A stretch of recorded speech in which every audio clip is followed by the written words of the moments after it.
eye, we have a physical eye and spiritual eyes. ဆိုယုံကြည်သူမှာတဲ့မျက်လုံးနှလုံးရှိတယ်ဗာလဲဝိညာဉ်မျက်စိနဲ့ကာယမျက်စိဖြစ်တယ် When we were born in sin, ကျွန်တော်အပြစ်မှာမွေးလာတဲ့အခါမှာ our spiritual eye were blind. ကျွန်တော်ရဲ့ဝိညာဉ်ရေးရာမျက်လုံးကကွယ်နေတာဖြစ်တယ် But when we accept Jesus Christ as our Lord Savior, သခင်ယေရှုကိုယုံကြည်လက်ခံတဲ့အချိန်ကစပြီး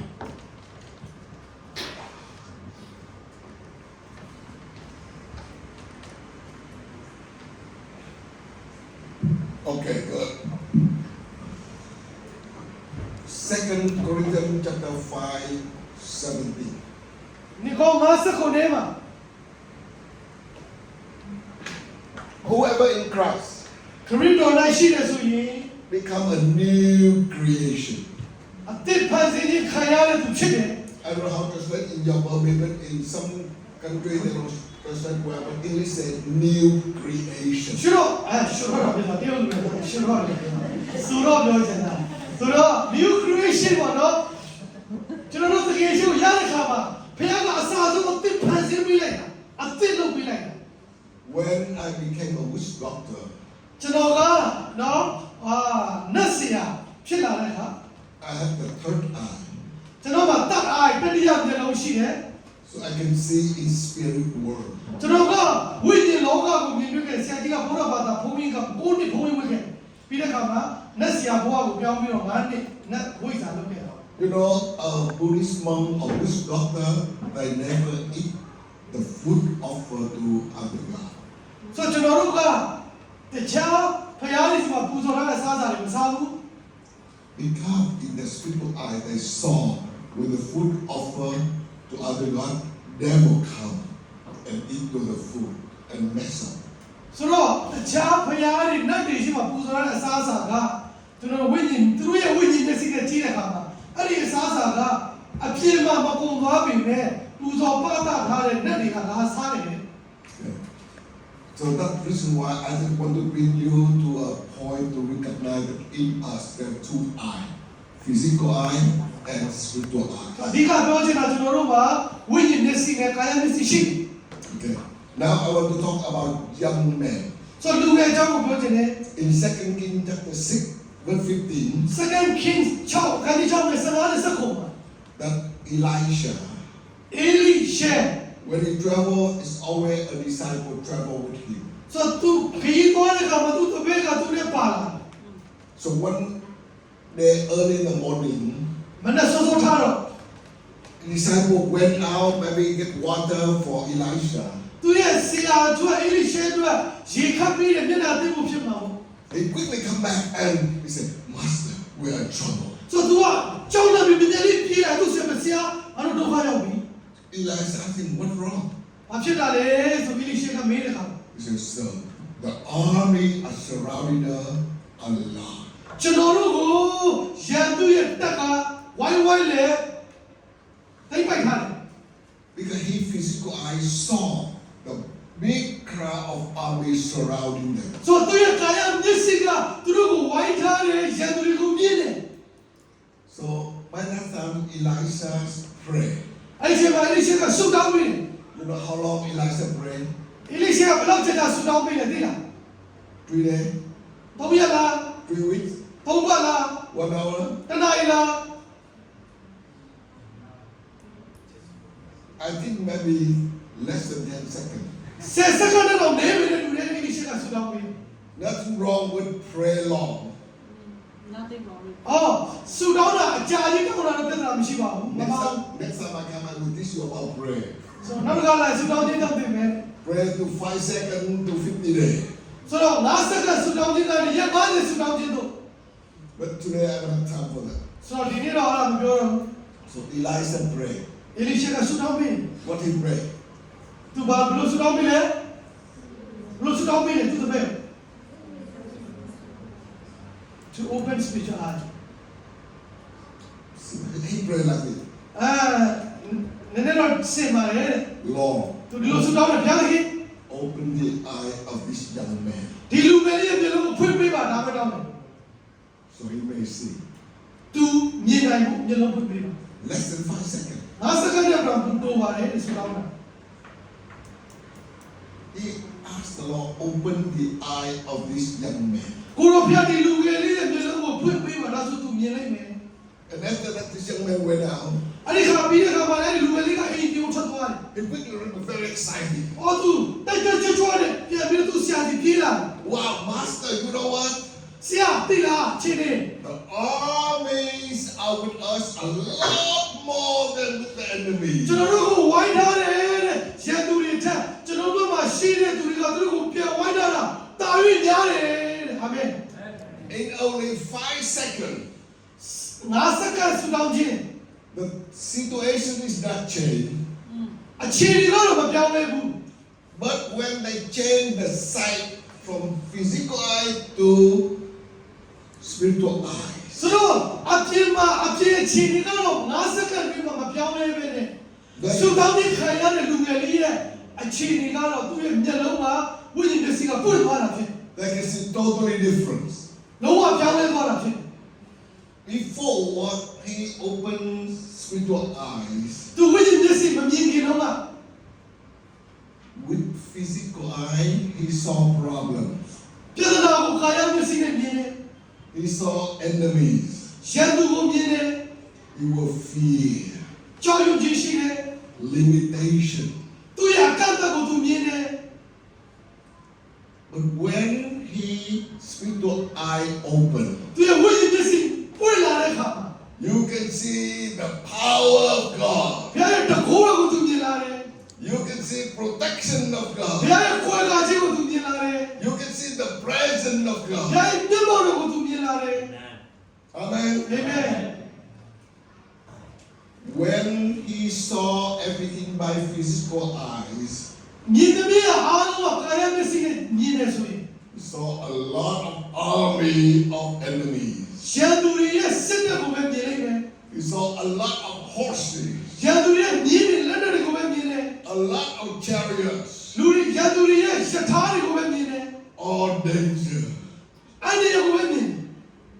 But when God opened his spiritual eye, ဘုရားဝိညာဉ်မျက်စိကိုဖွင့်ပေးလိုက်တဲ့အခါ he see God armies a lot more than the enemy. ရန်သူရဲ့စစ်တပ်ကိုဘုရားရဲ့စစ်တပ်တွေသူမြင်လာနိုင်တယ်အာမင် He see heavenly protection is there. ကောင်းကင်ဘုရားခွဲကားကိုသူမြင်လာတယ်ဟာလေလုယာ He see victory already prepared. ဆိုတော့ကျိုးတင်ပြင်ဆင်ထားတဲ့အောင်မြင်ခြင်းကိုပြင်တက်လာတယ် Hallelujah. ဟာလေလုယာ You and I, when we become the child of God, ဘုရားရဲ့သားသမီးတစ်ယောက်အနေနဲ့ God open our spiritual eyes. ဘုရားကကျွန်တော်ဝိညာဉ်မျက်စိကိုဖွင့်ပေးထားပါတယ် And we can see different from people around us. ကျွန်တော်ဘေးနားကလူတွေထပ်သာလို့ပြီးတော့မြင်တတ်ဖို့ဘုရားကျွန်တော်တို့ကိုဖြစ်စေထားတာဖြစ်တယ် With this physical eye, ဒီကာယမျက်စိက we see the war happen in Thailand and Cambodia. စစ်ဖြစ်နေတဲ့ကမ္ဘောဒီးယားထိုင်းလန်ကိုကျွန်တော်မြင်တယ် We saw the war with Russia and Ukraine. ယူကရိန်းနဲ့ရုရှားစစ်ပွဲကိုမြင်တယ် Now we saw the war in Israel, America, and Iran. အီရန်စစ်ပွဲကိုမြင်တယ် And you saw the petrol price coming up. ဓာတ်ဆီဒီဇယ်ဈေးတွေတက်လာတာမြင်မယ် You saw a long like queue to get petrol into your car or your ဓာတ် motorbike. ဆီထဲကိုတော့အတိုင်းရှိကြီးတွေမြင်လာရတယ် But if you see by spiritual eyes, ဝိညာဉ်မျက်စိနဲ့ကြည့်တဲ့အခါ you see Emmanuel God is with us. အဲ့ဒီကကဲတော့ဘုရားတူပါရှိခြင်းကိုသင်မြင်တတ်လာမှာဖြစ်တယ်အာမင် I give you a very brief story about my life. ကျွန်တော်ဘုရားအကြောင်းလေးကိုအတူချုံးလေးသိခံတယ် I was born in a very, very rich family. ကျွန်တော်တို့ကချမ်းသာတဲ့မိသားစုကနေမွေးဖွားတာဖြစ်တယ် My grandfather was a Chinese medical doctor, ကျွန်တော်အဖိုးကတရုတ်ဆရာဝန်ဖြစ်တယ် and he became very rich. အရင်ချမ်းသာတယ် But the more he gets richer, the more politicians try to make money out of him. ချမ်းသာလေးလေးနိုင်ငံရေးသမားတွေကိုသူ့အိမ်ကတည်းကထည့်လာနိုင်တယ်ထည့်လာနိုင်တယ်နော် So he sent my father to politics to protect him. ဆိုတော့ကျွန်တော်ရဲ့ဖေကိုနိုင်ငံရေးလောကထဲကိုသူတွန်းပို့တယ် So So my father was sent into school to train for 4 years ကျွန်တော်အဖေကတက္ကသိုလ်၄နှစ်တက်ပြီးတော့နိုင်ငံရေးတက္ကသိုလ် to prepare to be a politician. ဆိုတော့နိုင်ငံရေးသမားဖြစ်ဖို့ In 4 years, they trained him how to tell lie legally. ဆိုတော့၄နှစ်ဝင်းမှာတရားဝင်ဘလို့လိန်လို့ရတယ်လဲဆိုတော့လိန်ကြီးတင်ပြီးတယ် And after 4 years, he graduated with a degree called law degree. ဥပဒေပွဲရဥပဒေနဲ့ညီဘလို့လိန်ရမလဲဆိုပွဲရ But in Vietnam, law degree, that means you learn how to tell lie legally. ဗီယက်နမ်မှာတော့ဥပဒေပွဲရတယ်ဆိုရင်တော့တရားဝင်ကျွမ်းကျင်စွာ professional ကြလိန်တဲ့သူဒီမဲ့ပြည်ခံရတယ် You don't have problem here in Vietnam. ဒီမှာနိုင်ငံလို့ပေါ့ကျွန်တော်တမပဲ Tell me. only in Vietnam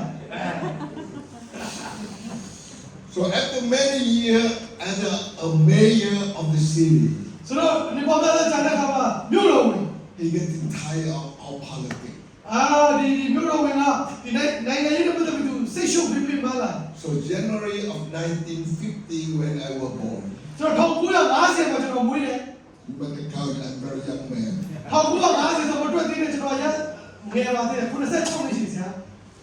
So my grandfather and my father combined together. That's a gift for you. That's a gift for you. Give it. Yeah, gift for you. Thank you so much. ဆိုတော့ So my grandfather and my father discussed where they going to send me. ကျွန်တော်ဘိုးကချမ်းသာတဲ့ဆရာဝန်ကျွန်တော်ဖေကနိုင်ငံရေးရှိနေဆိုတော့ကျွန်တော်ဘယ်ပို့မယ်လဲ They don't want me to have headache like a businessman. ကျွန်တော်ကိုစီးပွားရေးသမားတွေလို့လည်းခေါင်းမစားစေချင်ဘူး They don't want me to have headache like a politics man. နိုင်ငံရေးသမားတွေလို့လည်းစိတ်ဖိစီးတာမဖြစ်စေချင်ဘူးဆိုတော့အဖိုးနဲ့ဖေကကျွန်တော်ကို So they want me to become religion. ဘာသာရေးလုပ်စေချင်တယ်သာသမီစိတ်အေးချမ်းချမ်းနဲ့ဒီကိုဘာသာရေးကိုတွတ်သွင်းလိုက်ဘူး So they send me to Buddhist temple. ကျွန်တော်ကိုဖုန်းပြီးတော့ပို့လိုက် And the Buddhist monk give me a name, Stop Loving the World. အဲ့ဒါကြောင့်အဲ့ဒီကျောင်းထိုင်ဆရာတော်ကကျွန်တော်နာမည်ပေးလိုက်တယ်လောကကြီးကိုချစ်တာရက်လိုက်တော့ဆိုပြီးတော့နော်အဲ့ဒီနာမည်သူ့ပေးလိုက် Later on, I grew up in Buddhist temple for 9 years. ကျွန်တော်အဲ့ဒီဘုန်းကြီးကျောင်းမှာ9နှစ်ကျွန်တော်ဘုန်းကြီးဝတ်တယ် I learned all the good teaching of Buddha. ဘုရားရဲ့ကောင်းတဲ့သူတွေချင်းအများကြီးကျွန်တော်ကျင့်ခဲ့တယ်လေ့လာခဲ့တယ် But one day when I read to the last time of Buddha on earth, ဆိုတော့ဘုရားရဲ့နောက်ဆုံးတရားချက်ကိုကျွန်တော်လေ့လာတဲ့အခါ I don't have to ever study about the life of Buddha. ဆိုတော့ဘုရားရဲ့အတ္တကိုလေ့လာလို့ဆိုရင် Actually, he was born in the king palace. ဆိုတော့သူကဘယ်ရင်နောက်တော့မှမွေးတာလေနော်ဘုရားက And he's supposed to be inherited the kingdom of his father, become the king. သူကအိမ်ရှိမင်းသားနေနဲ့သူ့အဖေရဲ့အရိုက်အရာကိုဆက်ခံမဲ့သူဖြစ်ပြီနဲ့ But one day he sneaked out of palace to make observation how the life looked like outside. နန်းတော်ကနေထွက်ပြီးတော့လောကကြီးတကယ်အပြည့်လက်တွေ့မှာပြည်သူတွေဘလို့သက်ရှင်တယ်လဲဆိုသိချင်တဲ့အတွက်နန်းတော်ကနေခိုးထွက်ပြီးတော့တိုက်ခတ်လက်နေ And he found out men were born, growing up, getting old, suffering, and die. သူဗာလိလာပြီးတဲ့သူကမွေးတယ်အသက်ကြီးလာတယ်ဒုက္ခရောက်တယ်ပြင်းတယ် And he said that meaningless. ဒါဒိဗေမေးတယ်လို့သူကသုံးတယ် So he decided to leave the kingdom. အဲ့ဒါသူဘီယာဆွလို့ပြီးတော့ That from Nepal and went all the way on the west to India to look for the truth. ဆိုတော့ဒီဘောကနေအိန္ဒိယကိုသူသွားတာဖြစ်တယ်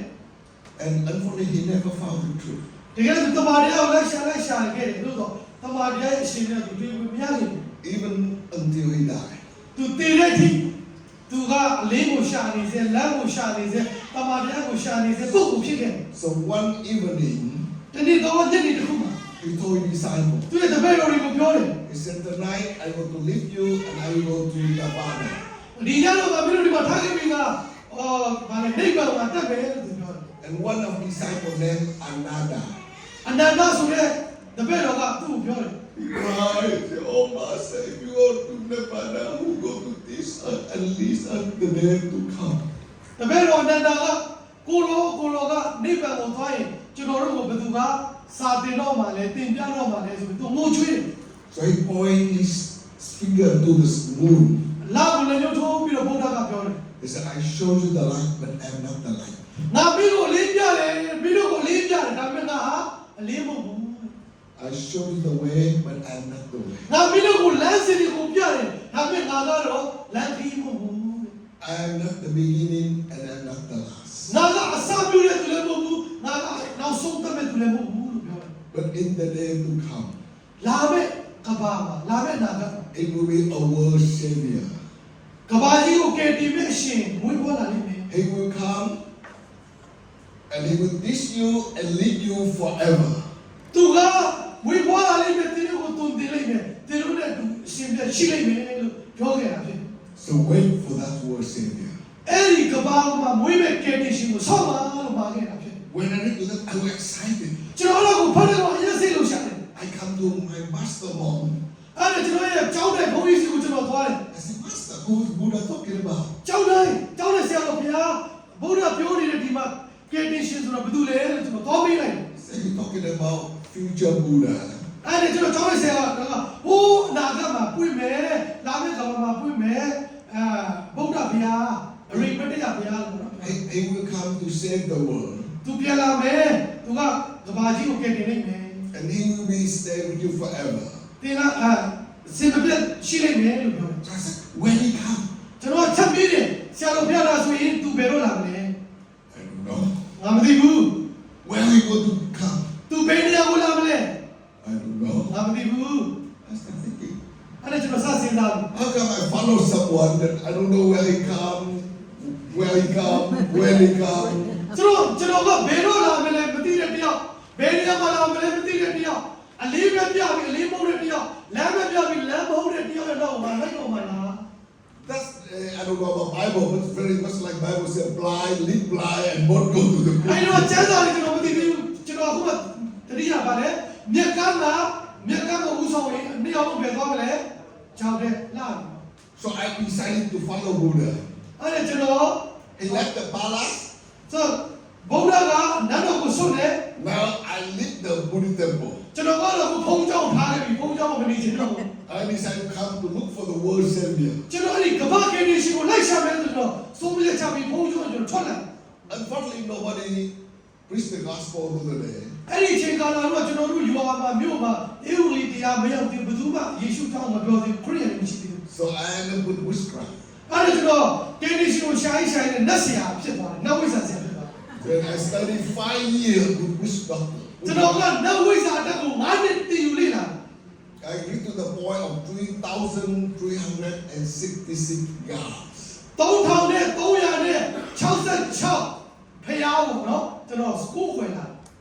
You might wonder how can you remember all the names? အဲ့ဒီဖယားဘော3000ကျော်ဘယ်လိုမှတ်မိတာလဲ Well, the Bible has only 66 books, and many Christians don't remember the name of 66 books. ဆိုတော့ကျမ်းစာထဲမှာ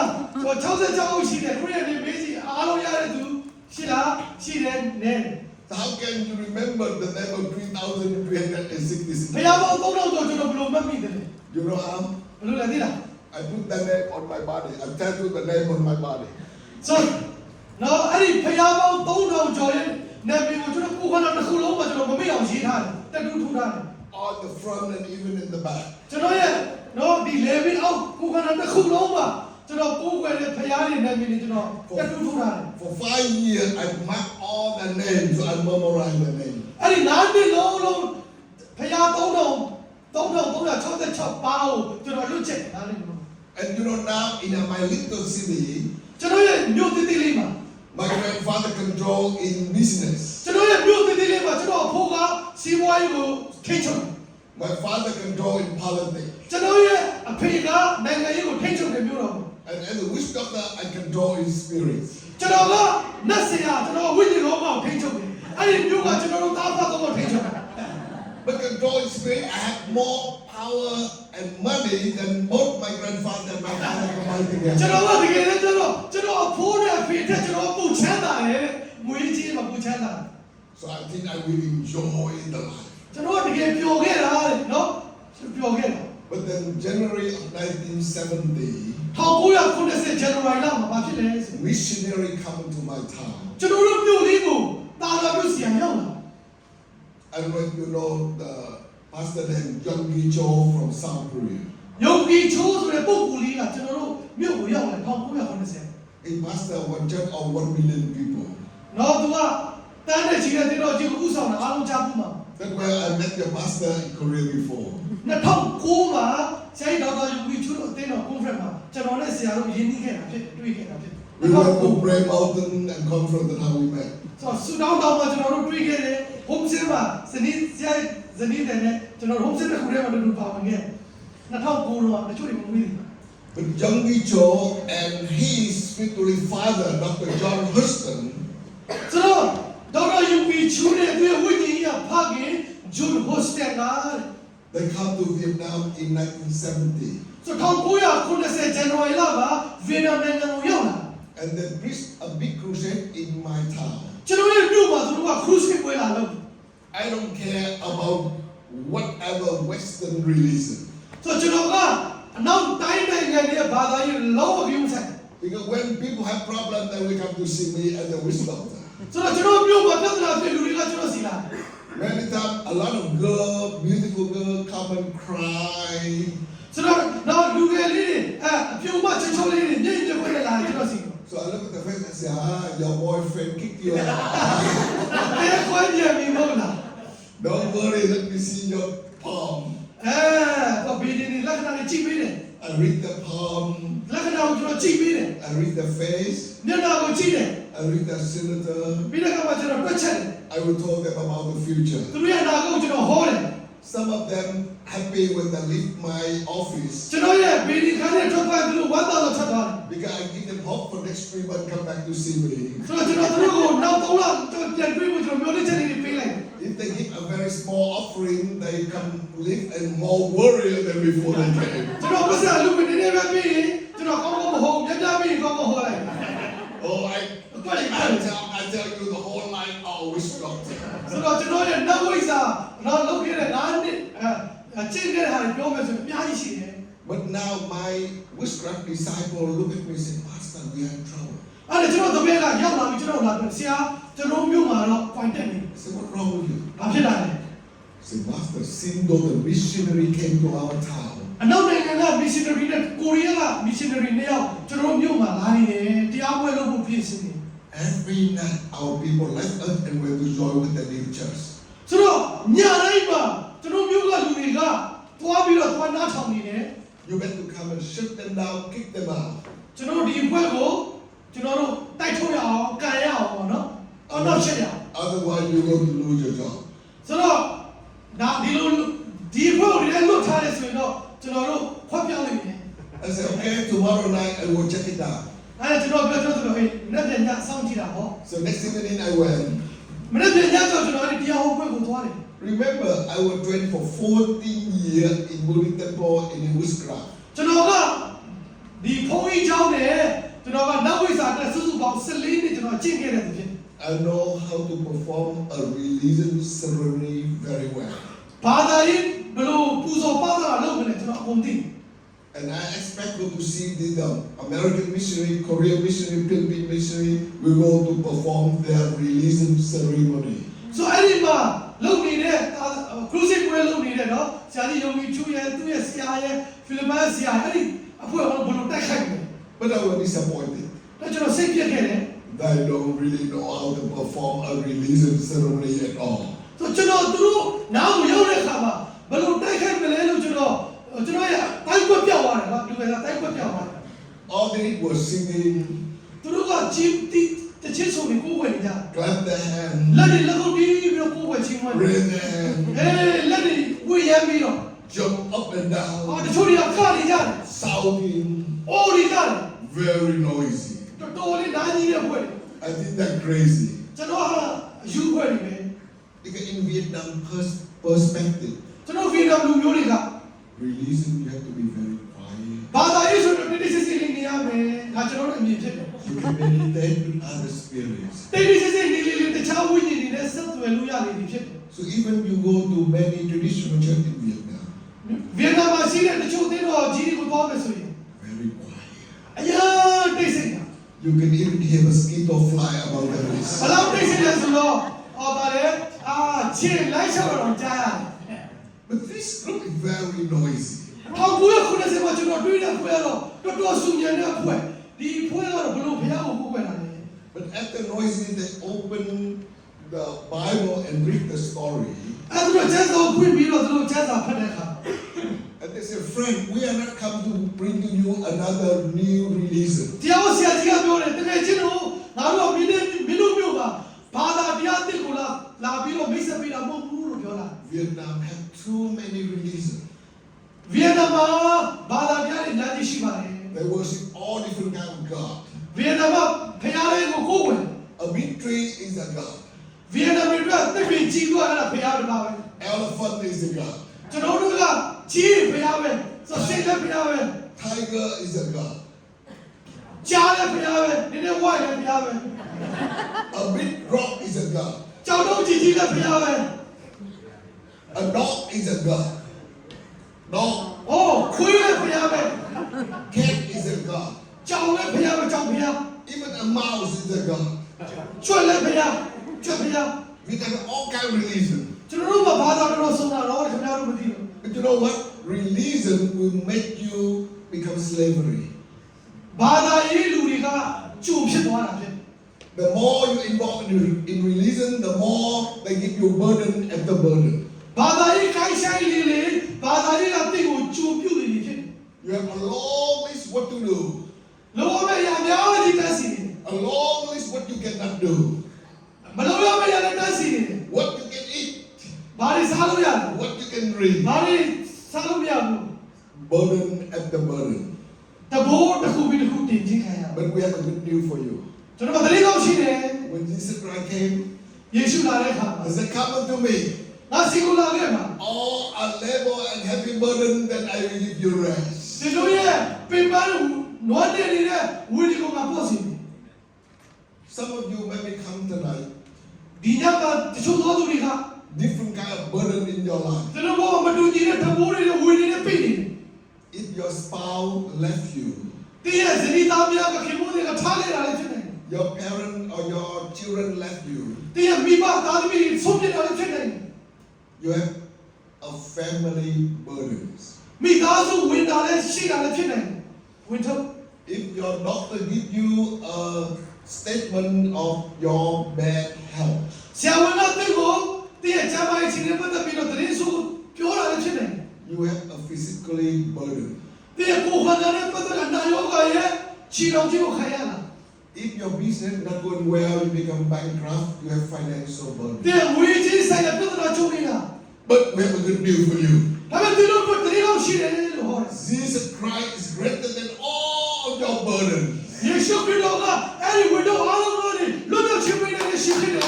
Hallelujah. အာမင် Cast all your care to Him because He cares for you. တင်းရဲ့ပြဿနာဝိတော်တွေသူ့ကိုပေးလိုက်ပါသူကတင်းကိုလွတ်ချင်းပေးမယ်လို့ဟောလာတဲ့အခါ Oh, after 10 minutes preaching, they made an altar call. 7 minutes ပဲဟောတယ်အဲ့ဒီတော့ပြီးတော့အော်တာကိုခေါ်လိုက်တယ် I saw people from every corner run to the front and give their burden to Jesus. လူများစွာကသူတို့ရဲ့အဖြစ်ချွေးတွေသူတို့ရဲ့ဝိတော်ဝိုးတွေယေရှုစီမှာအဖို့တန်းစီပြီးလာကြတယ် I recognized among them many of my followers were there. အဲ့ဒီကျွန်တော်တို့အဲ့ဒီပွဲကိုဖျက်ဖို့သွားတာကျွန်တော်တပည့်တွေနဲ့သွားတာကျွန်တော်တပည့်တွေအရှိမတရားဥပဒေမှာစက္ကန့်နေပြီဟာ You are laughing, but I was there. ခင်ဗျားတို့ခုရှိတယ်ကျွန်တော်ရက်စိတ်ဆိုးတာအဲ့ဒီတရားဥပဒေကိုဖျက်ဖို့ကျွန်တော်တို့ကသွားတာကျွန်တော်တပည့်တွေအရှိမမှာဟောတာကိုမှစက္ကန့်နေကြတယ်ကျွန်တော်တို့ပေါက်ပွဲတာ That's what you guys doing here. ကျွန်တော်တော့ပြီးတော့ဒီရှိမှာမလုပ်နေတာ So after they pray for them, ဆိုတော့ဆရာကြီးဆရာယုံကြည်ချူတဲ့ဘက်ကဆွတော်ပြီး it's the worst noisy I ever saw. တော်လေးဆူညံတဲ့အဖွဲ့ပဲ Particularly when they pray for deliverance, oh, so noisy. သူတို့နတ်ဆိုရင်ဒီဖောက်ရတော့တော်လေးနာကြီးတယ် I think Western religions are crazy. ကျွန်တော်စဉ်းစားတယ်ဒီဖွဲ့တွေကတော်လေးယူသွတဲ့ဖွဲ့တွေပဲ But after that, they sing another song. အဲ့ဒါပြီးတော့သူတို့အော်တာခေါ်ပြီးတော့တချင်းတစ်ခုထပ်ဆိုတယ် And they say, if any one of you come here in past few nights, if any one of you been here in past few nights, အော်โอเคဆရာကပြောတယ်တချင်းတစ်ခုဆိုပြီးတော့ဒီထဲမှာတချို့လူကမင်းညတော့တနည်းညတော့လာပြီးသူရှိတယ် if you came with burden and problem, and we pray for you. ပြဿနာခက်ခဲရှိတဲ့လူလာမှဆူတောင်းပေးမယ် And if tonight, God already answered prayers, solve your problem. ဆိုတော့ဘုရားကသူရဲ့ဆုတောင်းချက်တွေကိုအဖြေပေးတယ်ဆိုရင် We would like to invite you to come in front to share your စ testimony. င်ပေါ်မှာတက်လာပြီးတော့တက်တည်လာခကြပါဆိုပြီးတော့ဆရာကြီးကခွင့်ပေးတဲ့အခါမှာ The Bible says you have victory based on the blood of Jesus Christ and your testimony. ဆိုတော့တကယ်ယူရအသွေးတော်အဖြစ်သူတို့ရဲ့တက်တည်ခံချက်နဲ့အောင်မြင်ခြင်းတွေကိုလာပြီးတော့ဒီမှာတွေးကြောပါတက်တည်ခံပါလို့ဆရာကြီးကလုံခဲ့တဲ့နေ့ရက်သွေးတော်ကအရှိမလာဆုတောင်းတဲ့သူတွေကိုတက်တည်ခံမှုခွင့်ပေးလိုက် Now I saw people run from every corner to the front, and this line not longer than the first line. ဆိုတော့အဲ့ဒီအချိန်မှာလူအများကြီးကတန်းစီလာကြတယ်တက်တည်ခံမှုတန်းစီပြီးတော့စောင့်နေတဲ့သူကအရှိမအော်တာဘော့စ်မာလာစက္ကတဲ့သူတွေပုံများနေတယ် And among them, not only my father, but many of them were leader under me. Among them, not only my father, but even leader under me were there. Okay ဆိုတော့အဲ့တက်တည်ခံမဲ့အဖွဲ့ထဲမှာကျွန်တော်ရဲ့ဆရာတွေလည်းတန်းစီနေတော့ကျွန်တော်တွေ့လိုက်ဟာ When I heard their testimony, သူတို့ရဲ့တက်တည်ခံချက်ကိုကျွန်တော်ကြားတဲ့အခါ I thought myself, ကျွန်တော်ကိုစဉ်းစားတယ် maybe American, Korea, Filipino put their money together and plan my people without the time for their releases. ဆိုတော့ကျွန်တော်စဉ်းစားတာအမေရိကန်ဒေါ်လာနဲ့ကိုရီးယားဝမ်နဲ့ဖိလစ်ပင်းပီဆိုနဲ့ပတ်စံတွေပေါင်းပြီးတော့ဒီလူတွေကိုဒီပေါ်မှာမဟုတ်ကောင်းကနေပြောဖို့ပတ်စံပေးထားတာပဲဖြစ်မယ်ကျွန်တော်စဉ်းစားတယ်1990မှာ And I thought if I'm not going to stop them sooner or later, I will do my job. ဆိုတော့ကျွန်တော်စဉ်းစားဒီအဖွဲ့တွေကအများဆုံးရက်မှဖြစ်မယ်သူတို့တရားဥပဒေပြတ်မှဖြစ်မယ်ဒါမှမဟုတ်ဘူးဆိုရင်ငါတို့မျိုးမှာပြဿနာတက်နိုင်တယ်ငါခွက်လည်းပြောင်းနေတယ်ဟုတ်တော့အဲ့တော့ Now I start praying to my God. အဲ့ဒါသူဘုရား3000ကျော်သူစဆုတောင်းပြီ Last night I prayed to 1,000 gods ပထမတစ်ညတော့ကျွန်တော်ဘုရား1000ကျော်နေနဲ့ခေါ်ပြီးဆုတောင်းတယ် for over 3 hours. 3 နာရီကြာတယ်ကျွန်တော်ဆုတောင်းတာ But when the church ended, when the church finished, ဒီတရားဥပဒေပြီးသွားတယ် in spirit I recognized none of my yacht show up. ဆိုတော့ဒီတရားဥပဒေပြီးသွားတယ်ကျွန်တော်ဘုရား1000ကျော်ကိုဆုတောင်းပြီး3နာရီကြာတယ်ကျွန်တော်ခေါ်တာတရားမဟုတ်လားကျွန်တော်ဘုရားတဘာမှမထွက်လာ On the way home, I questioned, ကျွန်တော်အိမ်ပြန်နေကျွန်တော်မိဖို့ထုတ် 3,000 God, where were you? ငါကိုယ်ွယ်တဲ့3000ကျော်တဲ့ဘုရားဘယ်ကြောက်သွားတာလဲ Were you all in vacation without my permission? ကျွန်တော်ကိုကြောက်ကြပဲနဲ့ပြီးတော့ပျော်ဝဲသက်ထွက်သွားတာဟာနေမဟုတ်ပျော်ဝဲသက်ထွက်တာ Tomorrow, I'm not going to eat. မနေ့ပြန်တော့သူမစားတော့ I will go to spend all day praying to bring you back. မနေ့ပြန်ကျွန်တော်စားရှောင်ပြီးတော့ကျွန်တော်ဆုတောင်းမယ်လို့သူဆုံးဖြတ်တယ် So tomorrow night, we go to church and shut it down. မနေ့ပြန်အဲ့ဒီတရားဥပဒေကိုပြောမယ်တရားဥပဒေမှာကျွန်တော်ပြန်ဆုတောင်းမယ်တရားဥပဒေကိုပြတ်အောင် So next day, I don't eat. All day, I pray. ကျွန်တော်အစားရှောင်တယ်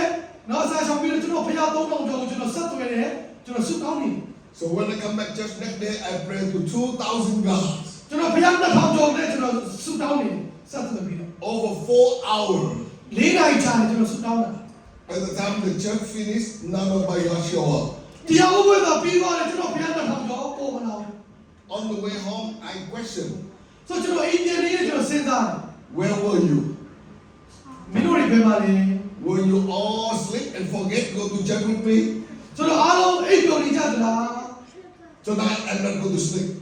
ဒီညမှာမအိပ်တော့ဘူးကျွန်တော်ဆုံးဖြတ်တယ် I will spend whole night to wake you up so tomorrow we go to church together. ဆိုတော့တညလုံးကျွန်တော်ပြန်ဆုတောင်းမယ်မနေ့ပြန်မှာဒီအဝတ်မှာပြန်သွားလို့ရှက်မယ်လို့ကျွန်တော်ဆုံးဖြတ်တယ် Next evening, I went to church very early. ကျွန်တော်အဲ့ဒီအဝတ်ကိုစိုးရိမ်ကျွန်တော်သွားတယ် The church started at 7 p.m. အဲ့ဒီတရားဥပဒေကည9နာရီမှာစတယ်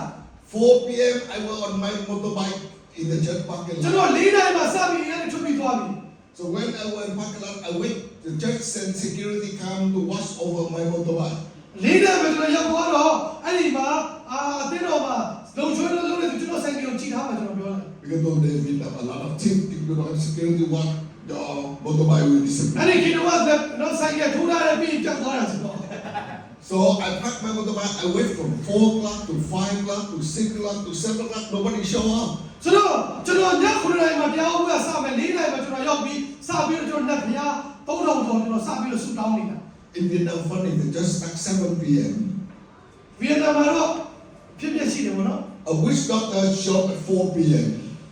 နောက်ဝိဇ္ဇာဆရာကတရားဥပဒေကို9နာရီမှာစမှာ9နာရီမှာစမှာ4နာရီမှာရောက်ပြီ And the Christian shop is 7:15, 7:30. ခရိယန်အဲ့တရားဖို့လာခရိယန်ကခုနကခွဲလောက်မရောက်လာကျွန်တော်၄နိုင်ကြီးရောက်ပြီဒီပွဲပြောင်းလာဆူတောင်းနေတာ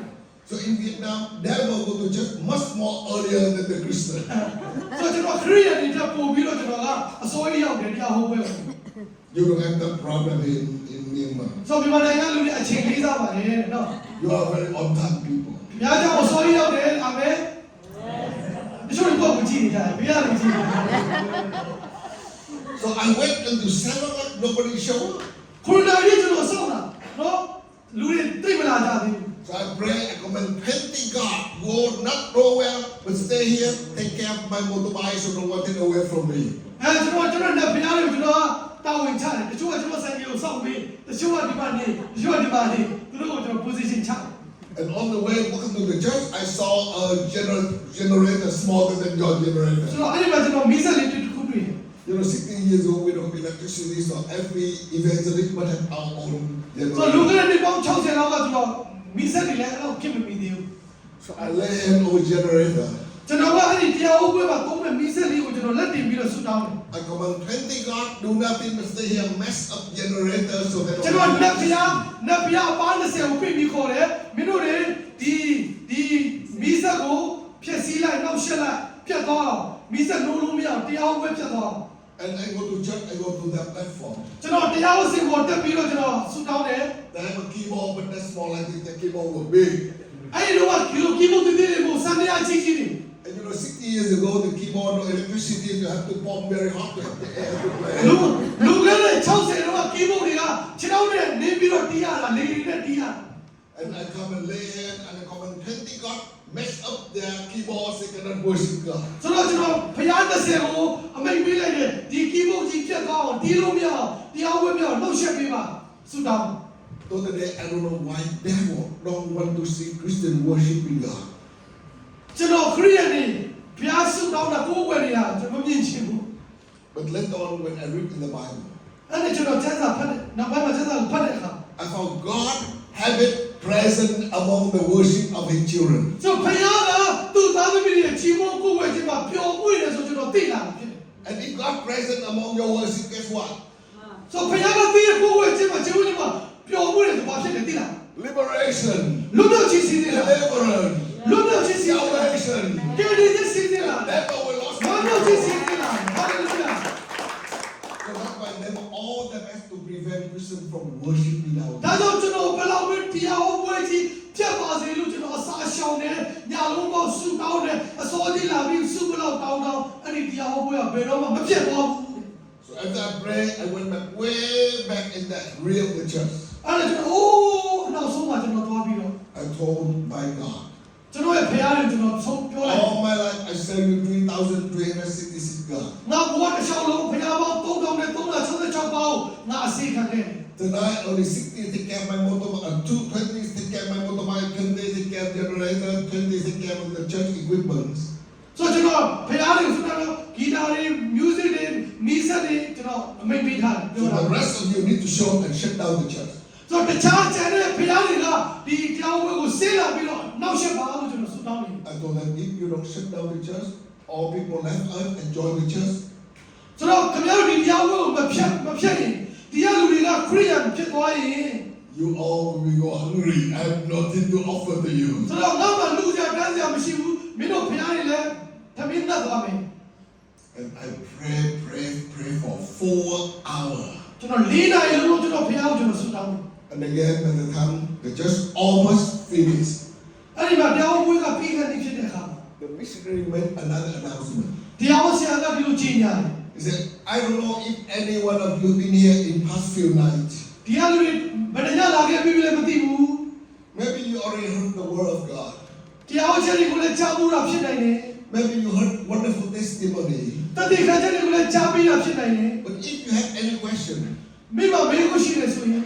don't leave the church with question. မေးခွန်းနဲ့အိမ်မပြန်သွားနဲ့ Don't let the question prevent you from giving your life to Jesus. အဲ့ဒီမေးခွန်းတွေကြောင့်ယေရှုကိုမသိတာမျိုးမဖြစ်စေချင်ဘူး If you have questions, please bring your question here together. We find the answer for your ဆိုတော့ life. မေးခွန်းရှိရင်ရှင်းလာခဲ့ပါကျွန်တော်တို့ကဆွေးနွေးပြီးဖြေရှာရအောင်လို့တ တရားဆရာကြီးကခြေညာတဲ့အခါ From the end of the I stood up and I ran very fast. အဲ့ဒါကျွန်တော်ရေဆုံးပြေးသွားတယ် Because I afraid they're going to change their mind. ဆိုတော့ကျွန်တော်ကစိုးရိမ်တာဒီကတရားနာတဲ့သူတွေရဲ့အတွေးခေါ်ပြောင်းသွားမှာဆိုလို့ I thought maybe they made a mistake when they made that announcement. ဆိုတော့ဒီလိုကိုခြေညာနေတာကောင်းတာငါတို့ခွင့်ရေးပဲကျွန်တော်တွက်လိုက် So I come in front, introduce myself, who I was, what I'm doing. ကျွန်တော်ကိုမိတ်ဆက်တယ်ဘာလို့လဲဆိုတော့မိတ်ဆက်တဲ့ပြည်သက်ရှိမှာ I've been here 3 nights already. ကျွန်တော်တရားဥပဒေလာ3ရက်ရှိပြီ I heard everything. ခင်ဗျားတို့ဟောတယ်ကျွန်တော်အားလုံးကြားတယ် I saw everything. အားလုံးမြင်တယ် But yes, I have a lot of questions. ကျွန်တော်မိခွန်းအများကြီးရှိတယ် So if you're able to answer all my questions, ကျွန်တော်မိခွန်းအားလုံးကိုဖြေနိုင်ရင် I will leave all my God and come to follow you. ကျွန်တော်ရဲ့ဘာသာရေးနဲ့ဒီကိုစုခဲ့ပြီးတော့ကျွန်တော်ခင်ဗျားတို့ဘုရားကိုကိုးကွယ်လို့ကျွန်တော်ပြောလိုက် But if you cannot answer my question, you have to leave my town. ဆိုတော့ကျွန်တော်ရဲ့မိခွန်းတွေမဖြေနိုင်ရင်ခင်ဗျားတို့အဖွဲ့တွေကျွန်တော်မျိုးကနေမနေ့ကထွက်သွားပေးပါ I thought I had the best news. ကျွန်တော်မှာသတင်းကောင်းရှိတယ်လို့ကျွန်တော်စိတ်ချတာဖြစ်တယ် So he looked at me and said, Sir, young man, I don't know what are your questions. အဲ့ဒီတရားဆရာကြီးကလူငယ်လေးမင်းရဲ့မိခွန်းပါတယ်လို့မသိပေမဲ့ But I have a good news for you. ငါမှမင်းတို့သတင်းကောင်းရှိတယ်လို့ပြော I တယ် have a book of Holy Bible. ငါမှတန်ရှင်းတဲ့ဘုရားတို့ကဘယ်လိုရှိတယ်လို့ပြောတယ် How many of you have your Bible? I want to see your Bible. ကျမ်းစာအုပ်ပါလို့လည်းထောင်ထောင်ကျမ်းစာအုပ်ပါရင်ပြပါဦး Okay. I saw some good Bible here အဲ့ဒီဆိုရင်ကျမ်းစာအုပ်လာတဲ့ကောင်းနေတွေ့တယ် and the other Bible. ကျမ်းစာအုပ်တွေ့တယ် Most of you have electronic Bible. အများစုကတော့ဖုန်းကျမ်းစာအုပ်ပဲရှိကြတယ် But all your Bible are very small Bible. ဆိုတော့မင်းတို့ကျမ်းစာသိသေးတယ် Missionary though the rate have a Bible big 25 centimeters. This လူကလည်း60ကျမ်းစာအုပ်တော့ထူပြီးချီးနေတယ်အဲ့လိုထူတယ် So when I look at the Bible, I was laughing. သူတို့ကျမ်းစာအုပ်ကိုကျွန်တော်မြင်တဲ့အခါကျွန်တော်ရဲ့ရည်ချင်း I think maybe Christian missionary carry big Bible to make them look more holy. အော်သူတို့ကျမ်းစာအုပ်ကြီးတယ်တာကကြွားခြင်းလို့เนาะသူတို့ရဲ့တန်ရှင်းတဲ့ဆိုပြီးသူတို့လောက်ပြခြင်းလို့ဖြစ်မယ်လို့ကျွန်တော်တွေးလိုက် Or maybe they use the big Bible to scare the devil in Vietnam. အော်သူတို့စာအုပ်ကြီးရှိတယ်ဆိုတော့အဲ့ဒီစာအုပ်ကျမ်းစာအုပ်ကြီးနဲ့နတ်ဆိုးတွေကိုသူတို့ဖျဲချောက်တာဖြစ်နေတယ် But the reason I love was အဲ့ဒီမှာတကယ်ဖြစ်ပြမှာလား for 14 years, 14နှစ်လုံးလုံး I studied 3 books of Buddha. ကျွန်တော်ဘုရားနဲ့ပတ်သက်ပြီးစာအုပ်သုံးလေ့လာခဲ့ And one book of Buddha is 35 centimeters. ဆိုတော့ကျွန်တော်လေ့လာတဲ့ဘုရားရဲ့စာအုပ်တစ်အုပ်ဆိုရင်35စင်တီမီတာလောက်ရှိတယ် So 3 books of Buddha more than 1 meter. ဆိုတော့အဲ့ဒီဘုရားစာအုပ်သုံးပေါင်းလိုက်ရင်3ပေလောက်ရှိတယ်နော်1မီတာဆို3ပေ For 14 years, I studied. 14နှစ်လုံးလုံး3ပေလောက်မြင့်တဲ့စာအုပ်ကိုကျွန်တော်လေ့လာခဲ့ I don't get the answer. ကျွန်တော်ဖြေမရခဲ့ How come your Bible only 35 centimeters? You don't tell me you have all the answers. တကယ်မင်းတို့ရဲ့ဘာသာရဲ့ကျမ်းစာမှာဒီလိုလောက်လေးပဲအဲ့ဒီထဲမှာဖြေအားလုံးရှိတယ်ဆိုတော့လာမပြောနဲ့ But it's amazing me. ဘယ်ရကကျွန်တော်အားလုံးစီနေလဲဆို Less than 2 hours. နှစ်နာရီထက်နေတဲ့အချိန်မှာ All my questions were answered in the book of Holy Bible. တမန်ကျမ်းစာအပြင်ကျွန်တော်ရဲ့မိကုမတ်တွေအားလုံးအဖြေရခဲ့တယ် And I realized that greater He, living God, a Christian, than all 3,000 God I serve. ကျွန်တော်ဘုရား3000ကျော်ကျွန်တော်ကိုးကွယ်စီကခဲ့တဲ့ဘုရား3000ကျော်တဲ့ကျမ်းစာထဲမှာပေါ်ပြလာတဲ့ဘုရားသခင်ကတာပြီးမြင့်မြတ်နေတယ်အာမင် So I lost the battle and I knew now accept Jesus as my Lord and အဲ့ Savior. ဒီညမှာပဲကျွန်တော်အဆက်ကွဲပြီးတော့အရှုံးပေးပြီးတော့ဒူးထောက်ပြီးတော့ကျွန်တော်ကယ်တင်ခြင်းရခဲ့တာလက်ခံခဲ့တာဖြစ်တယ် And I'm glad that I lost the battle and now I won in Jesus' name. ဟာလေလုယာအဲ့ဒီညပြောင်းဝင်မှာကျွန်တော်ရှုံးခဲ့ပြီလေအဲ့ဒီရှုံးကကျွန်တော်အောင်မြင်ခြင်းကိုပို့ဆောင်ခဲ့တာဖြစ်တယ် Standing from the public, I was so excited. ကျွန်တော်ကဘယ်တော့မှအရင်စိတ်လှရှာတာ I quickly ran back to the parking lot so I can write home their story. အဲ့ဒါနဲ့ကျွန်တော်ကဟိုပါကင်တော့ကိုပြေးပြီးတော့ဆိုင်ရပေါ်တက်ပြီးတော့ Guess what? ကျွန်တော်ဘာပြောသလဲဆို I go back and walk around for 10 minutes to look for my motorbike. အဲ့ဒါကျွန်တော်ပါကင်တော့ကိုပြန်သွားပြီးကျွန်တော်ရဲ့ဆိုင်ကလိုက်ရှာ I couldn't find it. ကျွန်တော်ဆိုင်ကမတွေ့တော့ဘူး By that moment, I understand why 3,366 God, none of them show up in the church to shut down the church. ဆိုတော့ကျွန်တော်ကိုးကွယ်တဲ့ဘုရား3366ပါးကဘာကြောင့်ဒီတရားဟောပွဲကိုမဖြစ်စိနိုင်ကြလဲဆိုတော့ကျွန်တော်ဖြေရခဲ့တယ် Because they all together disappear with my motorbike. ကျွန်တော်ရဲ့ဆိုင်ကတော့မစောင့်ရှောက်နိုင်တဲ့သူကတရားဟောပွဲကိုပြောင်းလုပ်နိုင်လေ So Bible said devil come to do nothing but to steal, to kill, to destroy. အဲ့မှာကျွန်တော်သိလာတဲ့တခိုးကတော့ခိုးဖို့တက်ဖို့ဖြည့်ဆည်းဖို့ပဲလာတယ် But the good news is that Jesus comes to give you life and life even more abundantly. တကယ်ရှိတော့အတ္တတွေကပြည့်စုံကြွယ်ဝတဲ့ကိုပေးဖို့လာတယ်လို့ပြောတယ် Hallelujah. ဟာလေလုယာ So from that moment until now, အဲ့ဒီချိန်ကစပြီးကျွန်တော်ဒီနေ့ချိန်ထိ I do crusade around the world. ကျွန်တော်ကဘာမှာအင်္ဂလိပ်တရားကိုတည်ဆောင်ပြီးဟောပြောတဲ့သူဖြစ်လာတယ် I told people if you come by your bicycle, your motorbike, your donkey, your horse, your camel, and you have to God keep it, go back and renounce this. ဆိုတော့ကျွန်တော်ဘာပြောလဲဆိုမင်းတို့တရားဝဲကိုလာမင်းတို့စီးလာတဲ့ဆိုင်ကယ်တွေမြင်းတွေလားတွေနွားတွေအားလုံးနော်ထားခဲ့ပါ Otherwise, you give your heart to Jesus, they will steal away from you. ဆိုတော့နာမဘူးဒီရအားလုံးကပြောက်သွားလိမ့်မယ်မင်းတို့ဖရားတွေကမင်းတို့ရှိတဲ့ຢာတွေကိုခိုးယူဖြစ်စီနေတာဖြစ်တယ် Now, instead of a 20-minute drive home, I have to walk 1 hour to get home. ဆိုင်ကယ်နဲ့မိနစ်30ပဲဝေးတယ်ကျွန်တော်အိမ်ကိုတနားရီကျော်တော့အဲ့ဒီညမှာကယ်လင်းချင်းရတဲ့ညမှာလိုက်ရှော့ပြန်ခဲ့ရတယ် And then I walked into the house all the way, and devil told me, you follow Jesus, you're not a bit lost your motorbike, you go to lose everything. ဆိုတော့ကျွန်တော်နားထဲမှာနတ်ဆိုးတွေကဘာပြောလဲမင်းအခုကြည့်ယေရှုကိုယုံတယ်မင်းဆိုင်ကယ်ပြောက်ပြီးမင်းဘဝမှာဆုံးရှုံးမှုတွေအများကြီးလာလိမ့်မယ်တိုက်ခိုက်ခြင်းခံရ And I walked into my house အိမ်ရောက်တဲ့အခါမှာ very late at night. ညရဲမိုးချုံ My whole family is still awake and waiting for me. ကျွန်တော်မိသားစုအားလုံးကျွန်တော်ကိုစောင့်နေတယ် I walk in and I will greet my grandfather. ကျွန်တော်ဘိုးကကျွန်တော်ကိုစပြီးနှုတ်ဆက်တယ်အိမ်ထဲဝင်တော့ Oh, grandson, I'm glad you're home.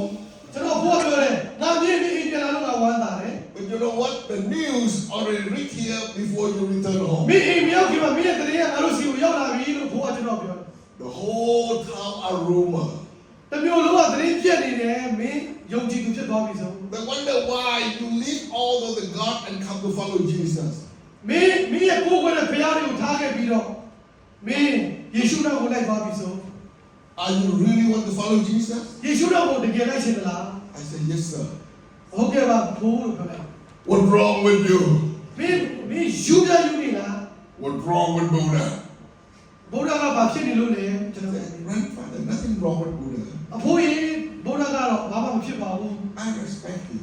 ကျွန်တော်သူ့ကိုလေးစားပါတယ် I have only one problem with him. ကျွန်တော်ကတော့ပြဿနာတစ်ခုတော့ရှိတယ်သူနဲ့ပတ်သက်ပြီး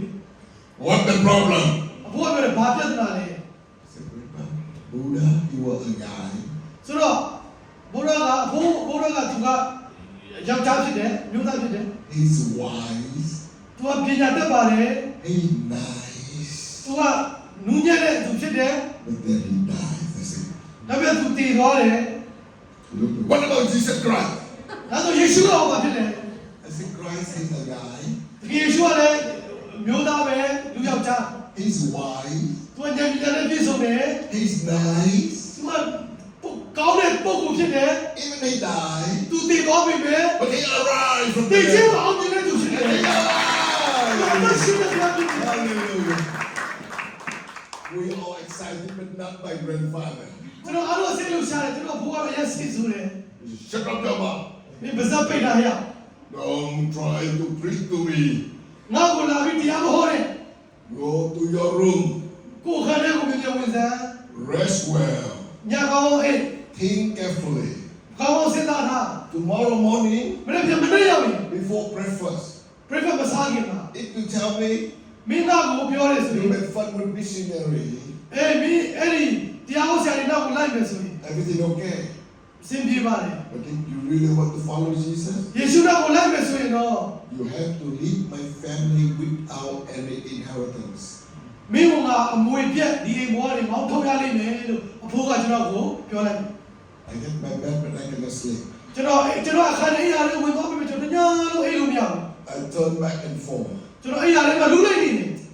So I come to God and say, oh Jesus, ကျွန်တော်ဆုတောင်းတယ်ယေရှုဘုရား I'm so sorry I don't know how to pray with you. ကျွန်တော်ဘယ်လိုဆုတောင်းလဲမသိဘူးတောင်းပါပါ But I don't want to pray with my old gods again. ကျွန်တော်ဘုရားအဟောင်းတွေကိုထားမှာကျွန်တော်ဆုတောင်းကြတော့ဘူး So Jesus, if you really you need to help me, I don't know what to တ do. ကယ်ယေရှုကိုယ်တော်သက်ရှင်တဲ့ဘုရားဖြစ်တယ်ဆိုကျွန်တော်ကိုကူညီပါကျွန်တော်ဘယ်လိုလုပ်အောင်လဲ Suddenly, Holy Spirit show up. အဲ့ဒီမှာရုပ်တရက်ဝိညာဉ်တော်ကိုကျွန်တော်မြင်တွေ့တာဖြစ်တယ် He reminded me the song the church they sing every night. ကျွန် ဆိုတော့အဲ့ဒီမှာခရုစိတ်မှာတရားပွဲမှာညာရဲဆိုတဲ့တခြင်းလေးတစ်ခုပေါ်လာ And you need to know 60 years ago the song very long.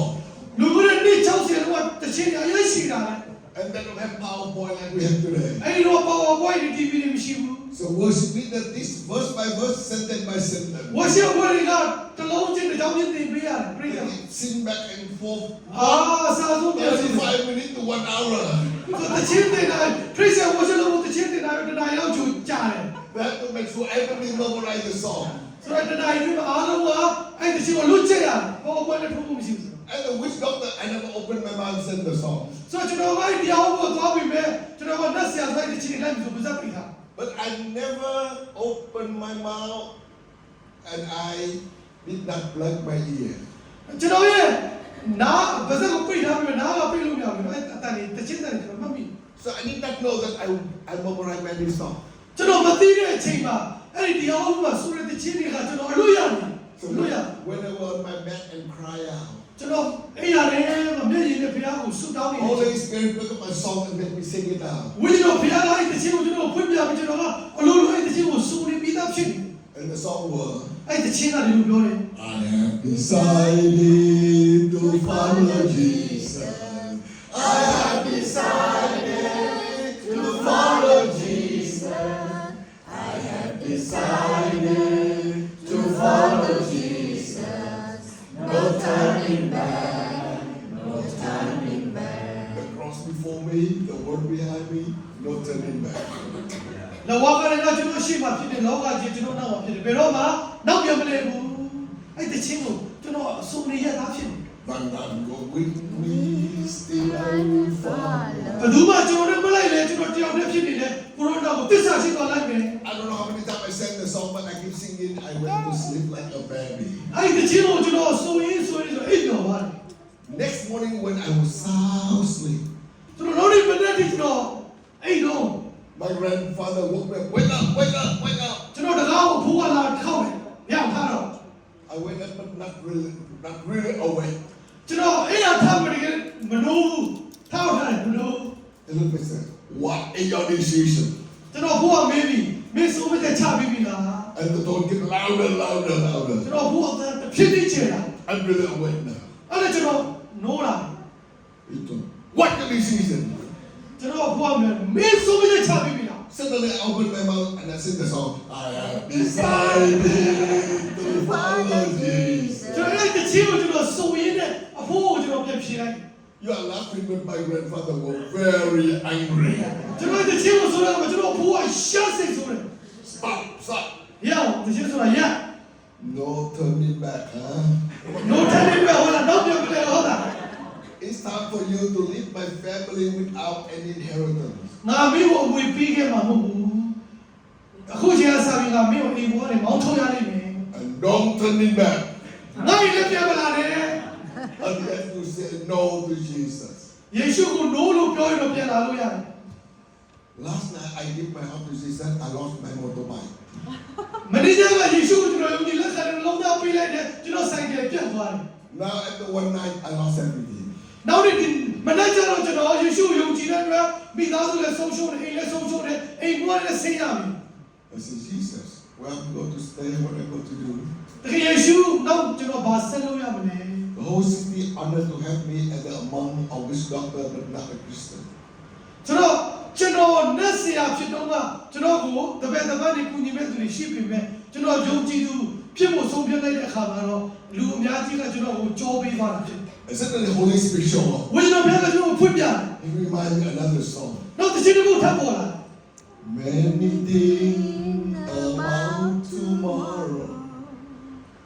I don't seem to understand, but I know who holds tomorrow, and I know He holds my hand. မနေ့ပြန်မှာနာကဘာတွေဖြစ်မလဲမသိပေမဲ့မနေ့ပြန်အနာကကိုလက်ဆွဲပြီးခေါ်သွားမဲ့သူကတော့ငါသိတယ် While I'm singing the song, အဲ့ဒီချိန်မှာဝိညာဉ်တော်ကျွန်တော်ဖွင့်ပြတယ် somebody knocked the door. ကျွန်တော်တကောင်ကလာခောက်တယ် Opened the door. အဲ့ဒီကောင်ကျွန်တော်ဖွင့်လိုက်တဲ့အခါမှာ It came a witch doctor. ကျွန်တော်ရဲ့နတ်ဆရာကြီးဖြစ်နေ My grandfather said, what next? ကျွန်တော်အဖိုးကပြန်ပြန်နော်မင်းတော့အစီအစဉ်ပါရှိတယ်လို့ပြီး Don't you know that I lost my grandson? ဆိုတော့အဲ့ဒီနတ်ဆရာကိုကျွန်တော်ရဲ့ဖိုးကပြောတယ်ငါရဲ့မိကိုတော့ငါဆုံးရှုံးပြီ Which doctor says, sir, the whole town said, brother, I now leave all God and follow Jesus. အဲ့ဒီကျွန်တော်ရဲ့နတ်ဆရာအကြီးဆုံးကကျွန်တော်ဖိုးကိုတရင်လာပို့တယ်ဆရာရဲ့မိကကျွန်တော်တို့နတ်ဘွဲတွေနဲ့ထားခဲ့ပြီးတော့နော်ယေရှုနဲ့ဝင်လိုက်သွားပြီ So my master sent me here, bring him back to witchcraft. ဆိုတော့သူ့ရဲ့အဖိုးကနော်My master sent me here to bring brother I back to witchcraft. โอเคသူ့ရဲ့ဂိုင်းချုပ်ကဘောကဂိုင်းချုပ်ဆရာတော်ကသူ့ကိုဒီနတ်ဝိဇ္ဇာပွဲမှာပြန်လာဖို့လာခေါ် My grandfather happy. Okay, go, come, bring him back. Bring โอ him เค back. ကောင်းတယ်သူ့ဒီဘက်ပြန်လာခေါ်ပါလို့ပြောလိုက် So which doctor talked to me 5 hours? ဆိုတော့အဲ့ဒီနတ်ဆရာဂိုင်းချုပ်ကြီးကကျွန်တော်စီကိုလာပြီးတော့9 နာရီကြာတယ်ကျွန်တော်ကိုဖြောင်းဖြတ် And I come to him and said, brother, you and I know. ကျွန်တော်ပြောလိုက်ဆရာနဲ့ကျွန်တော်ကောင်းသိပါတယ် Oh, our God are dead. ငါတို့ကိုယ်ွယ်တဲ့ဘုရားအားလုံးအသေးဘုရားတော် They all still lay behind the grave. သူတို့အားလုံးကအုပ်ကူထဲမှာရှိတယ် None of them able to help themselves to get out of the grave. ဘယ်သူမှသိချင်းမအောင်ဘူးနော် Only Jesus ယေရှုပဲသိချင်းမအောင်တယ် arose from the dead သိချင်းမအောင်တဲ့ဘုရားဖြစ်တယ် and let the empty tomb behind. တင်ကြအုပ်ကူကိုဟောင်းလောင်းကြီးထားကြတယ်ယေရှုတပါးပဲရှိတယ် Those who God cannot help themselves, how can they help you? Help me.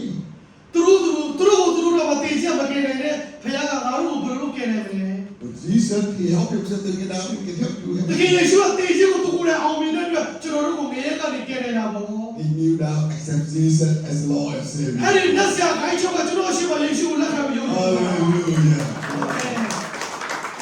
Next day, they said another witch doctor higher level. ဆိုနောက်ရပါအဲ့ဒီအစင်းမြင့်တဲ့နတ်ဝိဇ္ဇာဆရာကိုဆေလွတ်တယ် 4 hours later, he accepts Jesus. ၄နိုင်ကြာကျွန်တော်စကားပြောပြီးတော့သူလည်းပြောင်းလဲသွားတယ် Next day, another witch doctor higher level. နောက်ရပါတော့နတ်ဆရာပြောင်းကိုလွတ်တယ်အစင်းမြင့်တဲ့သူ 3 hours later, he accepts Jesus. ၃နိုင်ကြာတဲ့အခါမှာကျွန်တော်လည်းစကားပြောပြီးဥပဒေဟောပြီးတော့သူလည်းယုံကြည်သူဖြစ်သွားတယ် And the one which 7 witch doctors said to me, all accept Jesus. တပတ်တွင်းမှာနတ်ဆရာ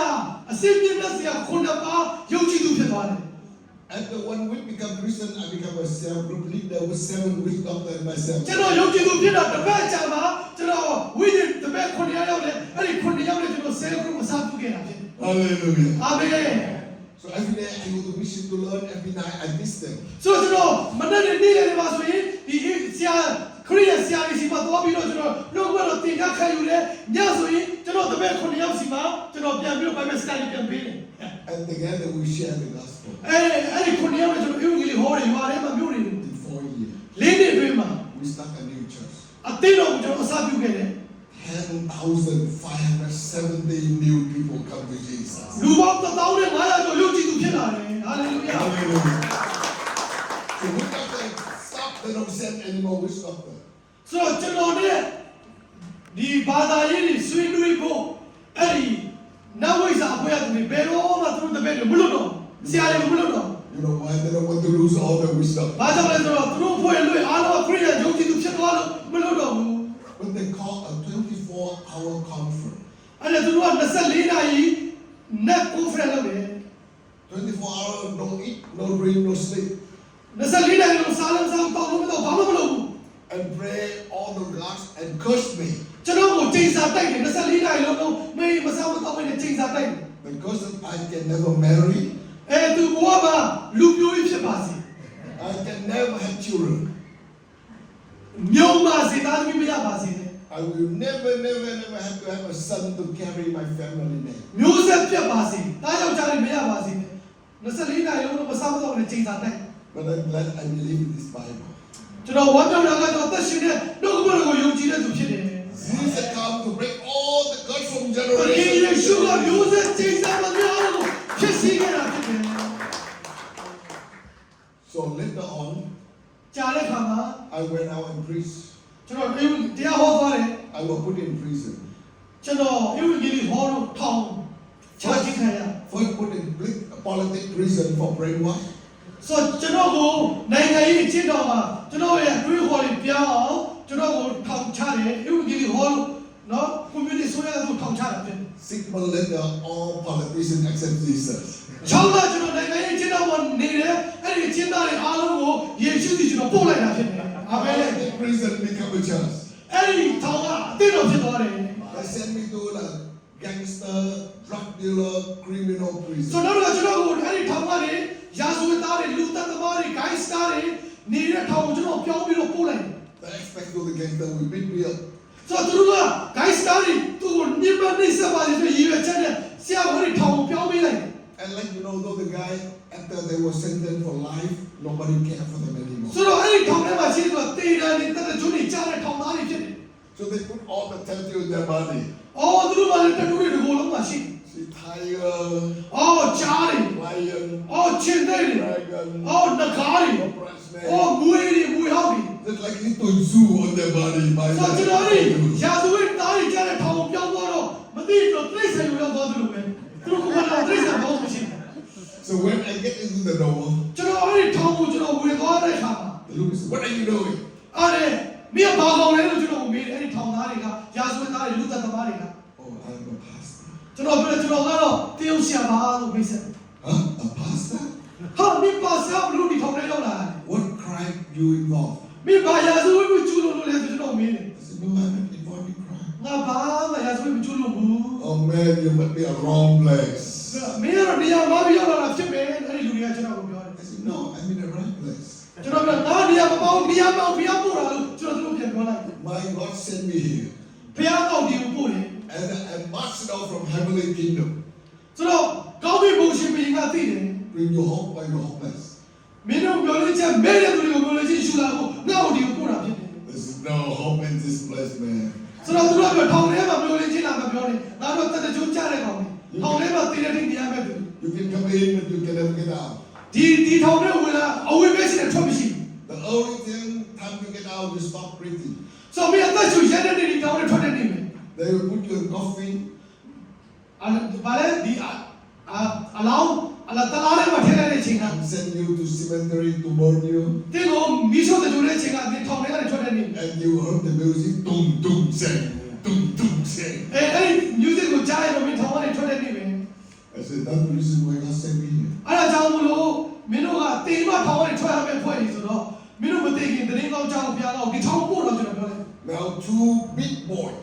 အရှာအကောင်ကြီးတဲ့ကောင်က and that's so they're big. တကယ်ကြီးအကောင်ကြီးတဲ့ကောင်က They pushed me to the wall. ကျွန်တော်ကိုလည်းတော့စောင့်တိုးလိုက် They take off my clothes. ကျွန်တော်ကိုတကိုယ်လုံးအားလုံးဘလာနဲ့တိဆွဲချွတ်လိုက် They saw all my tattoos. ကျွန်တော်ရဲ့တတူတကိုယ်လုံးမှာသူမြင်တဲ့အခါမှာသူတို့မြင်တဲ့အခါမှာ Excuse me, what are you really doing? အဲ့ဒါသူတို့လာလို့တော့တယ်ဟာခင်ဗျားကဘာတကယ်လောက်တာလဲပြောပါဦး I'm really a pastor. မင်းကပါဆောင်လဲပြောတယ်လေမင်းတို့ခြေတော်တွေတတူပြင်းတယ် Pastor with all tattoos, you look like a gangster more than a pastor. မင်းကပါဆောင်လဲမတူငါတို့ထက်တော့မင်းကဂိုင်းစတာကိုဖြစ်နေတယ် I said, God can change many gangsters become pastor. ဘုရားကိုကျွန်တော်ပြောတယ်ဘုရားကဂိုင်းစတာတွေကိုပြောင်းလဲပေးနိုင်တယ် No way, man. လောဝေဖြစ်နိုင်ဘူးငါတို့ကပြောင်းလဲလို့မရတော့ဘူး You guys say no way, but my Lord said, I am the way, the truth, the life. မင်းတို့စကားပြောရင် no way ပြောနေတယ်ငါဘုရားကတော့ the way ဖြစ်တယ် the truth the life ဖြစ်တယ်လို့သူတတ်တယ် The basic, I'll tell you some story. ဆိုတော့ကျွန်တော်တတ်တယ်ခံတယ်သူတို့ကိုပြောပြ What story? မင်းတို့ကပြောစရာအကြောင်းရှိတယ်ဘာပြောပါလဲဆိုတော့ Story how God changed many gangsters now become pastor. ဘုရားသခင်ကလူဆိုးလူမိုက်တွေကိုပြောင်းလဲစေပြီးတော့အမှုတော်ဆောင်ဖြစ်စေတယ်ဆိုတာငါမှတွေ့ကြုံနေနိုင်တတ်တယ်ခံ How long story then? အဲ့ဒီမင်းပြောတဲ့အကြောင်းအားလုံးကြားဖို့ဘယ်လောက်ကြာကြာဆောင်းအောင်လဲဘယ်နှမိနစ်ကြာမလဲပေါ့ကွာ Oh, I have enough time, enough story to tell you. ငါမှဖြစ်ဖြစ်နေနိုင်စီတယ်ပြောပြ Make it short. We'll have a some real long story. တူတူပြောနည်းနည်းပြောကြားနေတော့မတော့နိုင်ဘူး I said, don't worry, I have full version, I have long version, and I have short version. ဆိုမင်းတို့ဘလို့ပုံစံကြားတယ်အရှိလားအလက်လားတူလားငါမှပုံစံမျိုးမျိုးရှိတယ် If you don't have time, I give you a short version. မင်းတို့အချိန်မပေးတဲ့ဥစ္စာကတူတူလေးပြောပြ But I'm so sorry, you are so stupid people. ဆိုတော့နော်မင်းတို့တော်တော်လေးပညာမဲ့တယ်လို့ကျွန်တော်ပြောလိုက် How come you are in prison for life and you try to tell me you don't have time to hear a story to change your life from death to life? မင်းတို့ကထောင်ထဲမှာတစ်သက်လုံးနေရမယ့်သူတွေကငါပြောမဲ့ဒီတက်တဲ့ခံချက်ကိုနားတော်မအချိန်မရှိဘူးလို့ပြောတာမင်းတို့ယူနေလားဟုတ်လား So I give you a short version. အဲ့မင်းတို့ကအတူဆုံးတက်တဲ့ခံချက်တစ်ခုပြောပြမယ် And I mentioned the name of the top gangster of the country. ဆိုတော့ဗီယက်နမ်နိုင်ငံမှာအကျဉ်းဆုံးအဆိုးဆုံးဂိုင်းစတာခေါင်းဆောင်အကြောင်းကျွန်တော်တက်တဲ့ခံလိုက် And then, huh? You know my boss? အော်အဲ့ဒါကျွန်တော်ဂိုင်းချုပ်ပဲကျွန်တော်တို့ဆရာခင်ဗျားသူ့ကိုသိတာလားတွေ့ခဲ့တာလား I said, he's my disciple. ကျွန်တော်ပြောလိုက်ရင်အဲ့ဒီမင်းတို့ဆရာကငါအားပြီးတောင်းလဲသွားတာငါတပည့်ဖြစ်သွားတယ် What? How can my boss become your disciple? ဟာငါတို့ဘောစာမင်းရဲ့တပည့်ဘယ်လိုဖြစ်သွားတာလဲ You want to know his story? သူရဲ့ဖြစ်ပျက်ကိုမင်းတို့နားထောင်ချင်တာ Tell me story how my boss အာပြောပါကျွန်တော်တို့ဂိုင်းချုပ်ကြီးပြောင်းလဲသွားတာချားချင်တယ် What version? Full version, long version, short version? သူ့အကြောင်းကိုမင်းတို့ပြည့်စုံလားတော်တော်ပြည့်လားအတူချုပ်လား It doesn't matter what version. I want to know how my boss become your အဲ့တော့သူ disciple. တို့ကြောင့်ပြန်စားတာလေသူတို့ပြောပါကျွန်တော်နားထောင်တယ် So story after story. ကျွန်တော်အဖြစ်ပြက်ပြီးတရားပြီးတရားတော့လူမိုက်နေပြောင်းလဲတာလေကျွန်တော်တက်တည်ခံတဲ့ခါ 3 months, they all come to worship. အဲ့ဒီ3လမှာကျွန်တော်အဲ့ဒီ3လဒီမိုက်ခေါင်းပါပြီးအားလုံးကျွန်တော်ယေရှုကိုယုံကြည်တဲ့သူဖြစ်သွားတယ် Now police send me to another prison. အဲ့ဒါကျွန်တော်ကိုအာနာပိုင်တွေကမဖြစ်ဘူးဆိုပြီးဆရာကိုတခြားထောင်ကိုပြောင်းလိုက်တယ် They blind my eye. ဆရာရဲ့မျက်လုံးကိုသူတို့ခြိတယ်အုပ်လိုက်တယ်လက်ကိုခြိပြီးတော့ထောင်ပြောင်းလိုက်တယ် Handcuff. လက်ကိုချိန်ကျိုးနဲ့ Chain my leg. ခြေထောက်ကိုလည်းချိန်ကျိုးနဲ့ခြိပြီးတော့ Put in a truck ကျွန်တော်ကိုကုန်ကားထဲမှာထည့်လိုက်တယ် and rode 7 hours. ခုနှစ်နာရီကြာသွားရတယ် Another place. တခြားထောင်ကိုပြောင်းသွားတယ် When they pulled me out from the truck, ကျွန်တော်ထောင်အဲ့ဒီအချုပ်ကားလေးကနေကျွန်တော်ဆွဲထုတ်တဲ့အခါမှာ I saw a lot of women. မင်းကြီးထောင်ဖြစ်နေ I was surprised. What's this place? All women. ဘာလို့ဒီထောင်ကအားလုံးမင်းကြီးနဲ့ပြည်တာလဲ So I saw the sign, girl prostitute prison. အဲ့မှာဆိုင်ဖို့တက်တာလေပြည်တာစာမင်းကြီးများထောင် So when the girl they saw me, hey gentlemen, welcome to our girl kingdom. အဲ့ထောင်ထဲမှာရှိတဲ့ပြည်တာစာမင်းကြီးတွေအားလုံးကကောင်းလေးကျွတ်ဆိုပါလေဒီညပြုစုပြစေ You are laughing, but I was crying. မင်းတို့အခုရှိနေတယ်အဲ့တော့ကျွန်တော်ရငိုချင်တာယောက်ျားလေးတယောက်တည်းပြည်တာစာတွေနေတဲ့မင်းကြီးထောင်ပေါ့ကွာမင်းကြီးထောင်ပြောင်း In all my goodness, say, Larry, Jesus love you. အဲ့ဒါကျွန်တော်စတရားဟောတယ်နော်မိန်းကလေးတွေနင်တို့ကိုယေရှုချစ်တယ် They look at me and say, forget it, we don't need Jesus. ဘယ်လိုလဲငါတို့ယေရှုချစ်တာမြင်တာခဏနေအောင်မင်းရောငါတို့ချစ်တယ် We are very lonely here. ငါတို့ဒီမှာအားလုံးထိချင်နေတာ We need you. ငါတို့မင်းကိုလိုတယ် Oh, my foot fall, they were horrible. ငါပရမဇောကြီးထောင်မှာရောက်တဲ့ပရမဇောလေးရက်ကတော့ကျွန်တော်တို့ I really pray. ကျွန်တော်ရုံးကန်ရတယ်ဆုတောင်းရတယ် And on the 5th day, ငါရက်ပြောက်တဲ့နေ့မှာ when we were in the road ready to send the work in the farm, ဆိုတော့ကျွန်တော်တို့တိုင်းစီပြီးတော့အဲ့ဒီစိုက်ကင်းထဲမှာကျွန်တော်တို့အလုံးလုံးကိုစောင့်နေ was coming in with the boy. အဲ့ဒါထောင်စောင့်တဲ့သူတွေကပေါ်အားလို့ခေါ်တယ် Are you a servant of God? ကျွန်တော်ပြောတယ်မင်းကယေရှုတောင်းလိုက်တဲ့သူလား I said, yes, I am. ဟုတ်ကဲ့ပါကျွန်တော်ပါ Okay, today we will give you a job to sell us. ဆိုတော့မင်းကဒီလိုတော့အစီခံရမယ် So I asked them, what do you want me to do? ဘာလို့မလဲကျွန်တော်မေးတော့ They said, from now on, you do nothing but clean our toilet. မင်းလေးထောင်မှာရှိအိမ်သားအားလုံးမင်းတိုင်ရှင်းတော့ Clean toilet doesn't mean anything to you. အိမ်သားတိုင်ရှင်းလောက်တာကမင်းစုတဲ့မခတ်ဘူးလို့ထင်လိုက် You have a nice toilet here. ဒီမှာဘိုးထိုင်ဆိုတော့အဆင်ပြေတယ် Yesterday, I was in a village about 3 hours from Jangul. ရန်ကုန်နဲ့3နာရီအဝေးကျွန်တော်တနေရာကိုသွားတယ်ဟိုတနေရာ No toilet. တွိုင်းလက်အိမ်သားသိစီမပြေဘူး Every bush is a toilet. အိမ်သားပေါ်သွားခြင်းခြုံကောင်းအောင်ရှာတာ So my wife all day long sit on you the toilet. ဆိုတော့ကျွန်တော်မျိုးသမီးအောင်ပြီးနေခဲ့ And for me, say, you can see any bush, that's your toilet. ဆိုတော့ခြုံတွေ့ရတဲ့အိမ်သားပဲ In American, they call restroom. အမေရိကန်ကဘယ်လိုပြောလဲဆိုတော့အိမ်သားဘယ်လိုခေါ်လဲအမေရိကန်တွေက restroom နားနေခန်းလို့ခေါ်တယ် In Singapore, Malaysia, they call washroom. စင်ကာပူနဲ့မလေးရှားအိမ်သားဘယ်လိုခေါ်လဲ washroom လို့ခေါ်တယ်စေးချိုးတဲ့အခန်း In Philippines, they call comfort room, but not comfortable.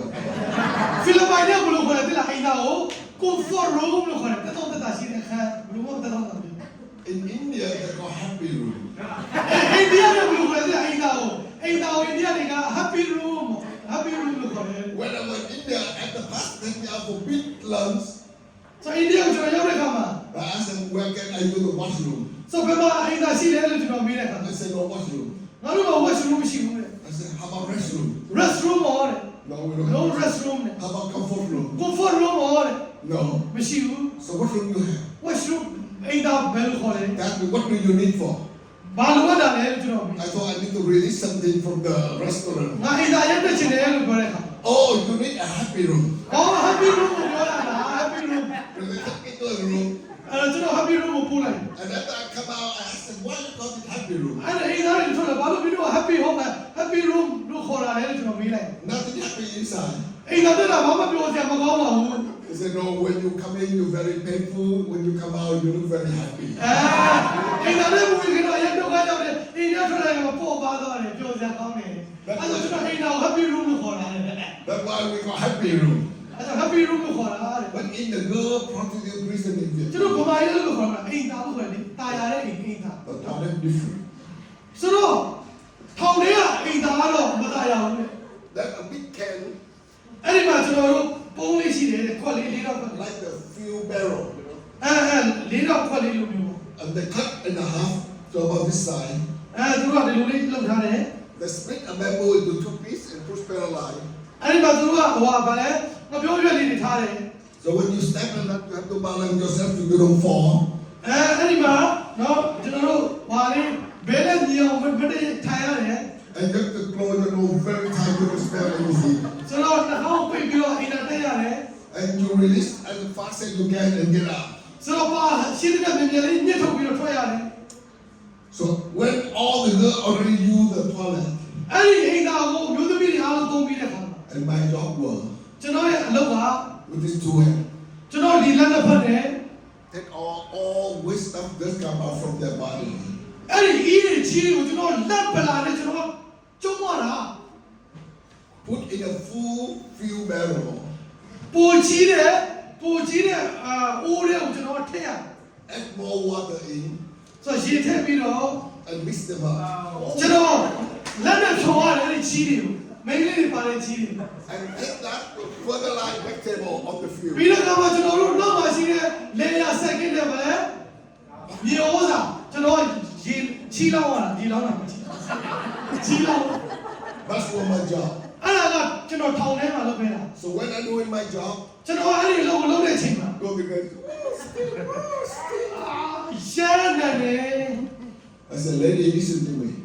ကျွန်တော်ကသူတို့ရဲ့မလုပ်ချင်ဆုံးယူစရာအလုပ်ကိုကျွန်တော်လုပ်တဲ့အခါမှာ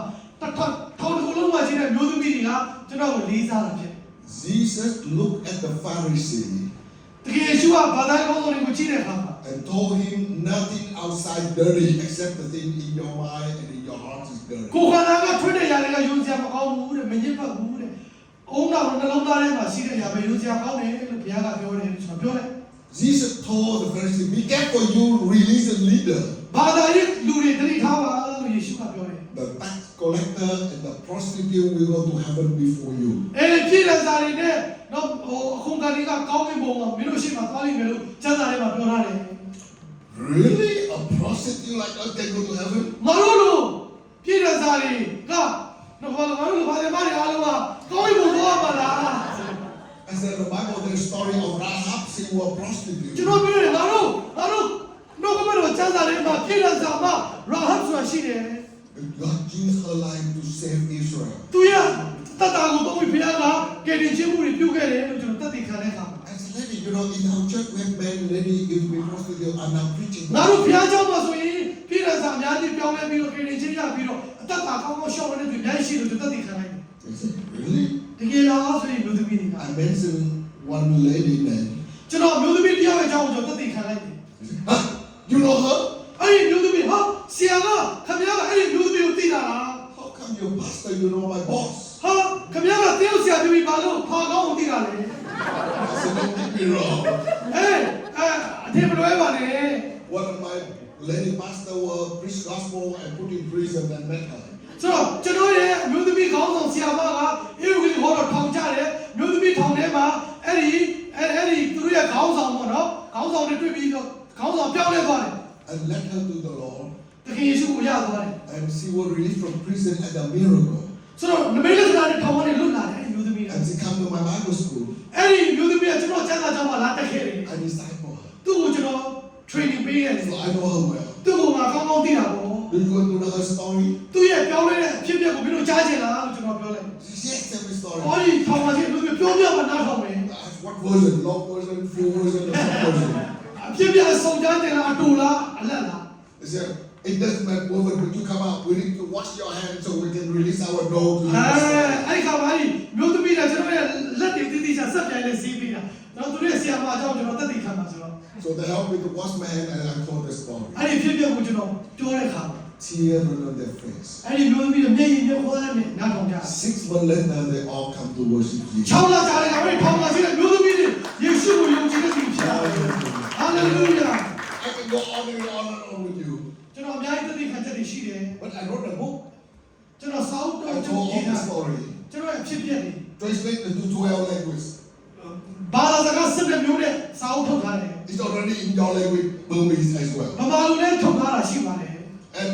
Hong Kong made a movie. ဟောင်ကောင်မှာကျွန်တော်အကြောင်းကိုဗီဒီယိုရိုက်ထားတယ် And China government took away.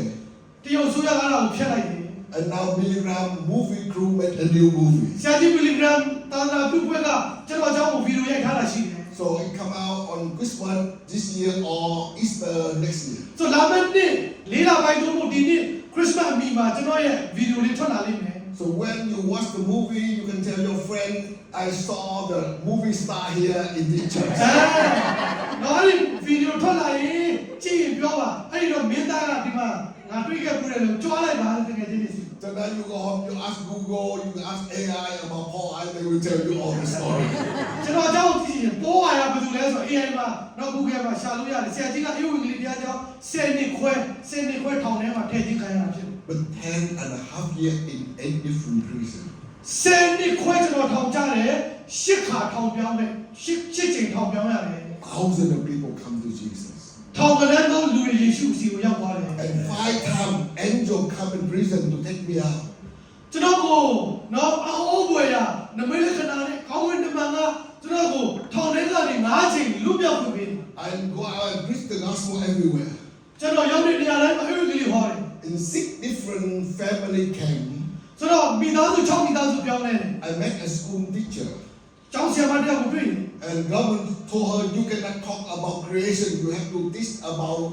evolution. ဆိုတော့အဲ့ဒီဆရာမရဲ့တင်ယူညွှန်းထဲမှာဖန်ဆင်းခြင်းကိုသင်ပေးလို့မရဘူး evolution ပဲသင်လို့ရတယ်လို့ပြောတယ် So she quit her job, go full-time children pastor. အဲ့ဒီသူဆရာမလို့ကိုထွက်ပြီးတော့ကလေးမှုတော်ဆောင်ဖြစ်လာ And at the 7th time we met and talked. ဆိုခုနှစ်ချိန်ဒီဆရာမကျွန်တော်တွေ့ပြီးတော့နော်စကားပြောပြီးသွားတဲ့အခါ We fell in love. အဲ့ဒီဆရာမနဲ့ကျွန်တော်သမီးစားဖြစ်သွား She told me go to see her parents to ask permission for a date. အဲ့ဒီဆရာမလေးကငါ့ကိုလူချင်းငါမိဘကိုတော့ပြောပါလို့ပြောလာတယ် So at the Sunday evening, I went and met her parents. ဒီနေ့နေ့ညနေတခုမှသူ့ရဲ့မိဘကိုကျွန်တော်တွေ့တယ် He checked me out. မိဘလည်းကျွန်တော်ကိုစစ်ဆေးပြီးတော့ Oh,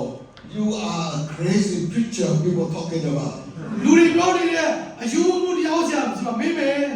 If you're a crazy preacher, please don't marry my daughter. ကျေးဇူးပြုပြီးတော့ငါသမီးတော့ချမ်းသာပေးပါမယူပါနဲ့လို့ဟောတယ်မိဘလည်းတောင်းတယ် I said, why? ကျွန်တော်သူပြီးပေါ့ပြီးတယ်ဘာလို့လဲပြီးလို့မေးလို့ရေး My daughter is crazy teacher. If marry a crazy preacher like you, you are double crazy. ငါသမီးကလည်းအခုယေရှုကြောင့်ယူသွားပြီးသူရဲ့ဆရာမအလုပ်ကိုလည်းထွက်လိုက်ပြီးတော့တော့ဆာနစ်စုဆရာမအလုပ်လိုက်တယ်မင်းကလည်းယေရှုရဲ့အယူမှုတရားဆရာဆိုတော့မင်းတို့နှစ်ယောက်ပေါင်းလိုက်ရင်တော့သွားပြီးအယူလေးများဖြစ်တော့မယ် I told him that whole world are crazy anyway. ကျွန်တော်ပြောလိုက်တယ်သူမိဘကိုတကဘာလုံးကယူနေတာပဲမဟုတ်လား But the world crazy for hell, we crazy for eternity. ကဘာကြီးကကဘာမှာရှိတဲ့လူတွေကငရဲသွားဖို့ယူနေတာငါတို့ကောင်းဝင်သွားဖို့ယူတာဆိုပုံမကောင်းဘူးလား So every Sunday evening I come to see them. ဆိုတော့ကျွန်တော်တနေ့နေ့ညနေတိုင်းမှာကျွန်တော်ရဲ့ရောက်ခမလောင်းလို့ဆိုတော့သူသမီးကိုအများနဲ့သွားတောင်းတယ်တနေ့နေ့နဲ့သွားတောင်းတယ် 6 months later we engage. ဆိုတော့6လစတိုက်မပြတ်မကွက်သွားတောင်းတဲ့အခါမှာမိဘတွေလက်လျှော့လိုက်တယ် 1 year later we marry. ဆိုတော့တနေ့ကြာတဲ့အခါမှာကျွန်တော်အိမ်တော်ပြုတယ် We've been married for 46 years. ကျွန်တော်မိဘဆောင်တာ46နှစ်ရှိပြီ46နှစ်ရှိပြီ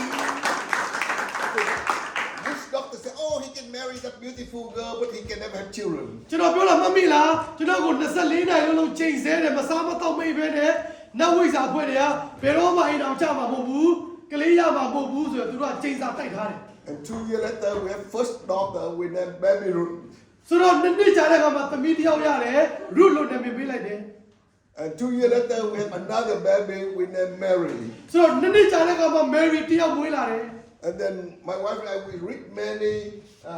magazines to find out how we can have a son. ဆိုတော့ကျွန်တော်လည်း magazine တွေစားတော့ဖတ်ပြီးတော့ယောက်ျားလေးဘယ်လိုမွေးမလဲလေ့လာ So many magazines teach me what to eat, what to read, what to do. ဆိုတော့အဲ့ဒီတချို့တွေကဘာတွေစားရမလဲဘယ်လိုလုပ်ရမလဲလမ်းညွှန်ချက်လေးတော့ရှိပါတယ် And 2 years later, come out Esther. ဆိုတော့တော့ပြောမွေးလာတော့မိန်းကလေးပဲ Esther So we went to see a Christian doctor. အဲ့ဒါဆိုခရစ်ယာန်ဆရာဝန်ကိုတော့တွေ့တယ် She had a calendar.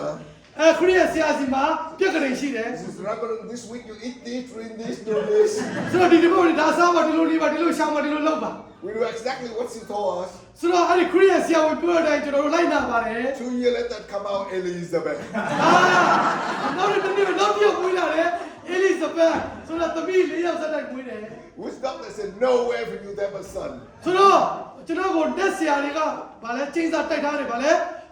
မျိုးဆက်ပြည့်ရမယ်လို့ပြောတယ်တားယောက်ျားလေးမရဘူးလို့ပြောထားတယ် I said, you guys said no way, but my Lord said, I'm the way, the truth, the life. မင်းတို့ကတော့တားယောက်ျားလေးမရနိုင်ဘူးပြောတယ်ငါဖခင်ကတော့ပေးရမှာဖြစ်တယ်လို့ကျွန်တော်ပြောတာဖြစ်တယ် And 2 years later, come out David.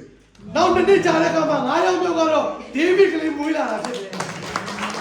Did you see in the photo why I go with my ဆိုတော့ family? ဆိုတော့ကျွန်တော်ဓာတ်ပုံလေးတွေ့လိုက်တယ်ကျွန်တော်မိသားစုသမီး၄ယောက်သား၁ယောက်9ယောက်ဖျားပေးတယ် David, very handsome. ကျွန်တော်သားဒေးဗစ်ကရဲချိုးတယ်တဲ့ He looked exactly like his father.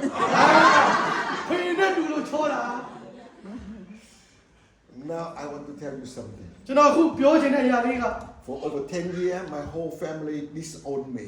ဆိုတော့10နှစ်ကျော်ကျွန်တော်မိသားစုကကျွန်တော်ကိုနှင်ထုတ်ခဲ့တာဖြစ်တယ်မောင်းထုတ်ခဲ့တာဖြစ်တယ် But when they saw David, ကျွန်တော်သားလေးယောက်ျားလေးသားလေးဒေးဗစ်မွေးပြီးတဲ့အခါ they know only Jesus can break all of the curse of witchcraft. ယေရှုတပါးသားလေးချိန်စာအလုံးကိုအောင်မြင်တယ်ခြေဖြတ်နိုင်တယ်ဆိုတော့သူတို့မျက်မြင်ကိုယ်တွေ့တွေ့သွားတဲ့အခါမှာ So my grandfather, ကျွန်တော်ရဲ့ဖိုး my grandmother, ကျွန်တော်ရဲ့ဖွား my father family, ကျွန်တော်ရဲ့အဖေဘက်ကမျိုး my mother family, အမေဘက်ကမျိုး over 360 of them come to believe in Jesus as the Lord Savior. ဒီမျိုးသားချင်းပေါင်း360ကယုံကြည်သူဖြစ်သွားတာဖြစ်တယ်အာမင် Now all 5 children marry and we have 12 grandchildren. အခုဘုရားကကျွန်တော်တို့ဇနီးမောင်နှံကိုမြေ12ယောက်ပေးပြီမြေ12ယောက် Our oldest daughter is 45-year-old. သမီးအကြီးဆုံးက45နှစ်ဖြစ်တယ် The youngest son is 35-year-old. ကျွန်တော်သားဒေးဗစ်က35နှစ်ရှိပြီ And our grandchildren is 18-year-old. ကျွန်တော်ရဲ့မြေအကြီးဆုံးက18နှစ်ရှိပြီ And I and my family, we all serving the Lord. ကျွန်တော်အားလုံးမှုတော်ဆောင်နေတာဖြစ်တယ်အာမင် I saw in spirit that God break all of the curse. ဘလောက်ပဲနှုတ်ဝိစာထက်လန်းအောင်လန်းကချိန်စာတိုက်ချိန်ဆဲယေရှုကအောင်မြင်ပြီးသားဖြစ်တယ် And bless my life and my family. ကျွန်တော်မိသားစုဘုရားအင်မတန်မှကောင်းချီးပေးတယ် So today I encourage you to see by your spiritual eyes. ဒါကြောင့်လူငယ်တွေကိုနောက်ဆုံးအားပေးချင်တာကတည့်ရဲ့ဝိညာဉ်မျက်စိပွင့်ပါစေ You remember 12 spy in the book of Numbers chapter 13, spy the land. တော်လျာကျမ်းခန်းကြီးစနစ်ထဲမှာနော်ဟာလေ12ပါးကသွားလေ့လာတယ် When Moses sent 12 leaders မောရှေက12ပါးကိုလွတ်တဲ့အခါမှာ come to spy the land, အဲ့ဒီမြေကိုသွားစုံစမ်းဖို့ခါနာပြီကို they go as the one team. ဆိုတော့သူတို့တစ်ဖွဲ့နေနဲ့သွားတယ် They come back 2 teams. နှစ်ဖွဲ့ခွဲသွားတယ် 10 men say, oh, that land is good. 10ယောက်ကတော့ဒီမြေကကောင်းပါတယ် The grape is big. သူတို့စပစ်တွေကောင်းတယ် Lot of milk and honey. နွားနုနဲ့စပစ်မဟုတ်ပြားရည်စီးစင်းတယ် But we saw a giant. ဒါပေမဲ့ငါတို့လူဘလူးတွေလူတန်ကြီးတွေငါတို့တွေ့ခဲ့တယ် The giant looked us like a grasshopper. ငါတို့နဲ့သူတို့ရှင်ငါတို့ကတော့ဗာလဲနှံကောင်လောက်ပဲရှိတယ် Don't send us there to be died. ငါတို့ကအဲ့ဒီနေရာကိုတည်ဖို့မပို့ပါနဲ့ But there were 2 men, အဲ့ဒီမှာလူလေး2ယောက်ကတော့ Joshua and Caleb. ယောရှုနဲ့ကေလက်က They said, I saw what you saw. မင်းတို့မြင်တယ်လို့ငါတို့မြင်တယ်လို့ပြောပါတယ် I saw everything. မင်းတို့မြင်တယ်လို့ငါတို့မြင်ပါတယ် Yes, I saw the giant. ငါတို့လူတန်ကြီးတွေလည်းမြင်တယ် But I also see ငါတို့တနည်းနဲ့လည်းမြင်တယ် the hand of God upon us. ဝိညာဉ်မျက်စိနဲ့ကြည့်တဲ့အခါမှာဘုရားရဲ့လက်တော်ကောင်းနဲ့တူရှိတယ် We will go and take the land. အဲ့ဒီနေမြေကတော့တိတ်ပိုက်မှာဖြစ်တယ် Now I have to ask you, what the name of the 2 old men? ဒီနေ့ကျွန်တော်အားပေးခြင်းနဲ့မိတ်ဆွေတို့အဲ့ဒီလူနှစ်ယောက်ကဲ့သို့ Who remember the name of two men, old men? အဲ့ဒီလူနှစ်ယောက်ရဲ့နာမည်မှတ်မိလားဆိုရှယ်မီဒီယာ No, I want to ask them. What name? Okay, come here. You come. Get one gift for her. Oh, this young man get a gift. Okay. အဲ့ဒီမှာစ Go ကင်ဘတ် on and scan, and then the pastor will tell you how. Now, what the name of the 10 men? ဟုတ်ပြီအဲ့ဒီ10ယောက်ရဲ့တခြားစပိုင်10ယောက်ရဲ့နာမည်သိလားမင်းဟုတ်တယ် What the name? Huh? You don't want to get a gift? မသိကြအောင်ဆောင်းတာပါနော် You don't remember? Okay, today I have to remember the name. ဆိုတော့ဒီညမှာအဲ့ဒီ10ယောက်နာမည်ကိုလွတ်ချက်ပါတဲ့ Are you ready? Okay You ready? Yes The 10 men name Grasshopper. အော်အဲ့ဒီ10ယောက်ရဲ့နာမည်ကနတ်ကောင်ဖြစ်ပါတယ်တဲ့သူတို့ကသူတို့နတ်ကောင်လို့မြင်တာကို That's what they say. ကျမ်းစာရဲ့လူပဲပြောငါတို့ကနတ်ကောင်ဖြစ်တယ် Tell your friend next to you, you are not a grasshopper. မင်းတို့ကမင်းနတ်ကောင်မဟုတ်ဘူးလို့ပြောပါမင်းနတ်ကောင်မဟုတ်ဘူး Tell yourself, I am not a ဘု grasshopper. ရားပြောငါနတ်ကောင်မဟုတ်ဘူးငါပိုးဟမဟုတ်ဘူးတော့နတ်ကောင်မဟုတ်ဘူး If you see by physical eye, you see your grasshopper. ကိုယ့်ရဲ့ကာယပစ္စည်းနဲ့ကြည့်ရင်ကိုကနတ်ကောင်ပိုးဟဖြစ်နေ But you see by spiritual ဒီ eye, ကဝိညာဉ်ပစ္စည်းနဲ့ကြည့် you see the hand of God upon ဘ you. ယ်လက်တော်ကတကယ်ကြည့်ရှိနေ Hallelujah. ဟာလေလုယာ We have many stories like that in the Bible. ကျမ်းစာထဲမှာလို့ဖြစ်ဖြစ်များရှိပါတယ် Talk about the giant, I think about Goliath. ခေါ်လေလည်းအဲ့လိုပဲဖြစ်တယ် You know Goliath and David, you know the story, right? ခေါ်လေလည်းဒါဝိကျွန်တော်သိပြီးသားဖြစ်တယ် First Samuel chapter 17. First Samuel ထဲမှာဖြစ်တယ် Go home and read it. Everybody afraid of Goliath. လူတိုင်းကကာယပစ္စည်းနဲ့ကြည့်တဲ့အခါမှာခေါ်လေကိုကြောက်တယ် Even King Saul was afraid of Goliath. ရှင်ဘုရင်ရှောလူကလည်းကြောက်တယ် But you know what Goliath said himself? ခေါ်လေကတော့သူဘယ်လိုမြင်လဲသိလား It's really funny. Go home and read it tonight. ကျမ်းစာထဲမှာပြန်ဖတ်ကြည့်ပါ When Goliath saw David come to him, ခေါ်လေကဒါဝိလာလာကိုတွေ့တဲ့အခါ and he said, David, ဒါဝိ am I a dog? ငါ့ကိုခွေးနဲ့ထင်တယ်လား Look, I'm afraid, but he looked himself like a dog. နော်ခေါ်လေကတော့သူခွေးလို့သတ်မှတ်ထားတယ် Is that funny? ဟာတာပဲနော်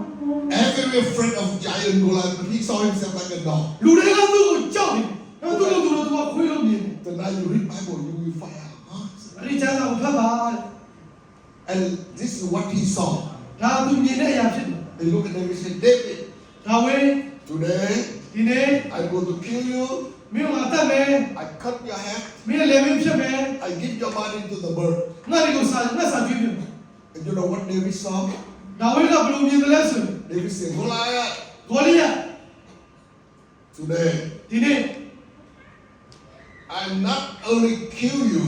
ငါမင်းကိုတိတ်ဝင်မကောက်ဘူး of course I cut your head, မင်းလည်းမင်းကိုဖျက်မယ် but I'm going to kill the whole Philippines armies. မင်းရဲ့ဖိလိပ္ပိစစ်သူရဲ့အားလုံးစစ်သားအားလုံးကတတ်ပြီ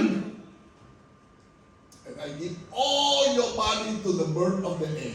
မင်းတို့ရဲ့အသားတွေကိုခန္ဓာတွေမှာငါ့ကိုကျွေးပြီ And the whole world will know that Israel had an almighty God with ဒါ them. ဘာလို့သိနေမလဲဣသရေလလူမျိုးတွေကိုယ်ရဲ့ဘုရားအသက်ရှင်တဲ့ဘုရားဖြစ်တယ်ဆိုတော့တကိုးကြီးတဲ့ဘုရားဆိုသိနေမယ် In spiritual warfare, the size doesn't matter. ဝိညာဉ်ရဲ့တိုက်ပွဲမှာစိုက်ကအရေးမကြီးဘူး Big Goliath see himself like a dog. စိုက်ဘလောက်ကြီးကြီးသွားသူခွေးလို့မြင်တာဖြစ်တယ် He see he can kill only one David,သူကဒါဝိကိုတတ်တယ်မလို့ထင်ပေမဲ့ but young David ဒါဝိက see the eye of God. ဘုရားရဲ့အမြင်နဲ့ဝိညာဉ်နဲ့ကြည့်တဲ့အခါမှာ I not only kill you, ငါမင်းတယောက်တည်းကိုတတ်ပါဘူးမင်းနဲ့ပတ်သက်လို့အားလုံးကတတ်တယ်မယ် but I kill your whole army. မင်းရဲ့စစ်သားတွေအားလုံးကတတ်တယ်မယ် And not stop there. အဲ့ဒီမှာမရဘူး The whole world will know that there is a God in ဒီ Israel. နေ့ဖြစ်ပြမှာတကဘာလုံးကသိလိမ့်မယ်ဒီစီလာဘုရားကအသက်ရှင်တဲ့ဘုရားပုံကြည့်တဲ့ဘုရားဖြစ်တယ် Open your eye and see the way God sees. ဒီရဲ့အမြင်ကဘုရားအမြင်နဲ့မြင်နိုင်ဖို့ဒီရဲ့ဝိညာဉ်ပစ္စည်းမြင်ပါအရေးကြီးတယ် And now I give you last story. Many, but I give you last story. နောက်ဆုံးရဲ့ဂျာမနီရဲ့လက်တွေကနေအလတ်ဆိုတာ If I not to give you Last story, you don't have $5 to give to me. အာ The last story was in Luke chapter 24. လူက24မှာ When Jesus arose from the dead. ယေရှုတည်ခြင်းကိုအောင်မြင်တဲ့အခါမှာ Now let me listen to me. မင်းလေးတွေနားထောင်ပါ When Jesus was on the earth, ယေရှုကဒီလောကမှာရှိတဲ့အချိန်မှာ his disciples always around him. ဆိုတော့တပည့်တော်တွေဘေးနားမှာပတ်လက်ရှိတယ် All the new lady in the kitchen cook and serve ဆိုတော့မိန်းကလေးတွေကမြို့ကြောင်ထဲမှာချက်ပြုတ်ပြီးတော့အစီခံတယ် and then clean. တန်ရှင်းလို့ But when Jesus was arrested, ယေရှုအဖမ်းခံရတဲ့အချိန် many disciples ran away. ယောက်ျားလေးအားလုံးထွက်ပြေးသွားပြီ When he was on the Calvary, ယေရှုခရစ်တော်ကကာဝရီတောင်ပေါ်မှာလက်ဝါးကတယ် a lot of women there. ချိတ်ဆွဲကြရတဲ့မှာယောက်ျားလေးတွေမရှိတော့မိန်းကလေးတွေပဲကျန်တယ် When they placed his body in the grave, တင်းကြပ်နေမှာနော်မြုပ်နေကြီးခံရတဲ့အချိန်မှာ all his disciples ran away. တပည့်တော်တွေယောက်ျားလေးအားလုံးကထွက်ပြေးသွားပြီ Only women show up and anointed him. အဲ့ဒီအလောင်းကိုခန္ဓာကိုပြုစုတာ And then he ဖတ်ရှင်း found, လုပ်ပြီးတော့မိန်းကလေးတွေဖြစ်တယ် and then he found Jesus arose from the dead. ပထမဆုံးယေရှုခရစ်တော်ရှင်ကဒါပြောလို့ပထမဆုံးမြင်ခွင့်ရတာ They quickly ran out and preached the good news. ကယ်တင်ခြင်းကိုယေရှုဟောတဲ့သူတွေက Disciples did not believe in them. တပည့်တော်တွေမဟုတ်ဘူးနော် And then two of disciples on the way back to Emmaus. ဆိုတော့တပည့်တော်နှစ်ပါးကအိမ်မောက်ဆိုတဲ့လမ်းကိုသွားတဲ့အချိန်မှာ And look at that, walking and argue. ဆိုတော့တပည့်တော်တွေကညှိခုံနေကြတယ် And Jesus showed up. တကယ်ယေရှုကဖွင့်ပြတဲ့အခါမှာ He said, what are you guys arguing ယေရှု for? ရောက်လာပြီးတော့ဘာတွေညှိခုံနေတာလဲ And they look at Jesus. ယေရှုကသူတို့ကြည့်ပြီးတော့ Are you a stranger in the town? ခမည်းကဒီမြို့မှာဗာလဲဧည့်သည်လားလူစိမ့်လားဘာသတင်းမှမကြောက်ဘူးလား You don't know what happened. ဒီမြို့မှာဘာဖြစ်လဲမသိဘူးလား Jesus said, what happened? ယေရှုဘာဖြစ်တာလဲလို့မေးတဲ့အခါ Wow, we believe in Jesus Christ. အဲ့တော့ယေရှုကိုယုံပြီပဲ We think he become the king. ယေရှုကဘယ်လိုအားလုံးယုံပြီပဲ And now he's crucified and dead. तू ကအသက်ခံရတယ်တချို့ချင်းကိုခံရတယ် So we want to go back to our old town ငါတို့မြို့ရွာတွေကိုပြန်ပြီးတော့အလုပ်အဟောင်းတွေမလုပ်တော့ဘူး to find a job to survive. ကိုလိုပြန်လုပ်တော့မယ် So now they walk and talk all day long သူတရက်နဲ့တညလမ်းလျှောက်ပြီးတော့သူစကားပြောနေကြတယ် until the evening. ညနေတစ်ခုကိုရောက်တဲ့အခါ They're very hungry. သူတို့ဗိုက်စားတဲ့အခါ Maybe some you now look like them. တချို့တွေကဗိုက်စားနေတဲ့ပုံပေါ်တယ် Some of you look like hungry now. တချို့သူတွေကဗိုက်စားနေတဲ့ပုံပေါ်တယ် Jesus said, walk with me a little bit more. ကျွန်တော်တို့လမ်းလျှောက်ပါလို့ပြောတယ် They said, Pastor Paul, that's enough for long message. ဆရာတော်ကကြာပြီး၄နိုင်ပြီးတော့၅နိုင်ထုတ်ပြီဆရာ I'm hungry ဆရာ now. တွေပြောပြီလူကလည်းဗိုက်စားနေ So Jesus sit down with them around the table. ဆိုတော့တကယ်ရှိအဲ့ဒီမြောက်နဲ့ဘီနာမထိုင်ကျွန်တော်ပြောတာသူနားလဲကောင်းပါမယ် And he get the bread. ဆိုတော့တကယ်ရှိမှာမဟုတ်ဘူး And in times, ကျေးဇူးတော်ကိုချီးမွမ်းတယ် break the bread. မဟုတ်ဘူးဖဲ့တယ် Boom! ဘုံဆို Their eyes open. တပည့်တော်တရားရဲ့မျက်လုံးပွင့်သွားတယ် They recognize this Jesus. ဒါယေရှုပါလား He disappeared. ယေရှုရဲ့ရှိမှာပြတ်သွားပြီ Can you imagine? ဒီစဉ်းစားကြည့်ပါ These two disciples ဒီတပည့်တော်နှစ်ယောက်က were with Jesus for 3 years. တကယ်ယေရှုနဲ့၃နှစ်လုံးနေခဲ့တယ် Maybe they saw the wedding Cana miracle. ကာနာမင်္ဂလာဆောင်ကနေစပြီးယေရှုရဲ့နမိတ်နာကိုမြင်ခဲ့တယ် Maybe they went to Jesus to receive the bread and fish give to people. လူပေါင်းအားလုံးကိုကျွေးမွေးတာမြင်ခဲ့တယ် For over 3 years. ၃နှစ်လုံးယေရှုဘာလို့လဲမြင်ခဲ့တယ် And now Jesus walked with them all day long. ယေရှုနဲ့တရက်တညလမ်းလျှောက်လာတယ် They don't know that Jesus ယေရှုကိုသူတို့ကောင်းကောင်းမတွေ့သေးပါဘူးမမြင်သေးဘူး because they see by their physical သူတို့ eyes. ရဲ့ကာယမျက်စိနဲ့ပဲယေရှုကိုသူတို့တွေ့တာဖြစ်တယ်ဝိညာဉ်မျက်စိနဲ့မမြင်သေးဘူး They see problem. သူတို့ပြဿနာကိုပဲမြင်တယ် Your physical eye always see problem. ကျွန်တော်တို့ကာယမျက်စိကပြဿနာကိုပဲမြင်နေမြင်တယ် We start with young man, the disciple of Elisha. အီလိုက်ရှာရဲ့ဂျုံကလည်းပြဿနာကိုပဲမြင်တယ် Today, if you see by your physical eye here in Myanmar, မြန်မာနိုင်ငံကိုကာယမျက်စိနဲ့ကြည့်မယ်ဆိုရင် you see Pastor Paul, ဆရာကြီး our country is civil war. ကျွန်တော်နိုင်ငံကစစ်ကိုပြီးလို့မပြီးတော့ဘူးစစ်ဖြစ်လို့မပြီးတော့ဘူး If I go street, maybe they arrested me, put me in military camp. ဆိုတော့တော့စစ်မှုထမ်းပြဿနာလည်းရှိတယ် Our situation very difficult. မြန်မာနိုင်ငံရဲ့အခြေအနေကခက်ခဲတယ်မှန်ပါတယ်ကာယမျက်စိနဲ့ကြည့် You see, the business not so good, Pastor. စီးပွားရေးမှာလည်းကျဆင်းနေတယ် Very difficult to find a job. အလုပ်ရဖို့မလွယ်ဘူး Many other young people ran away. မြန်မာနိုင်ငံလူငယ်တော်များများကနိုင်ငံကိုဆုတ်ခွာသွားကြပြီ We cannot have a harvest here in Myanmar. မြန်မာနိုင်ငံမှာရည်တည်စရာမရှိတော့ဘူးလို့သိမြင်ကောင်းမြင်တယ်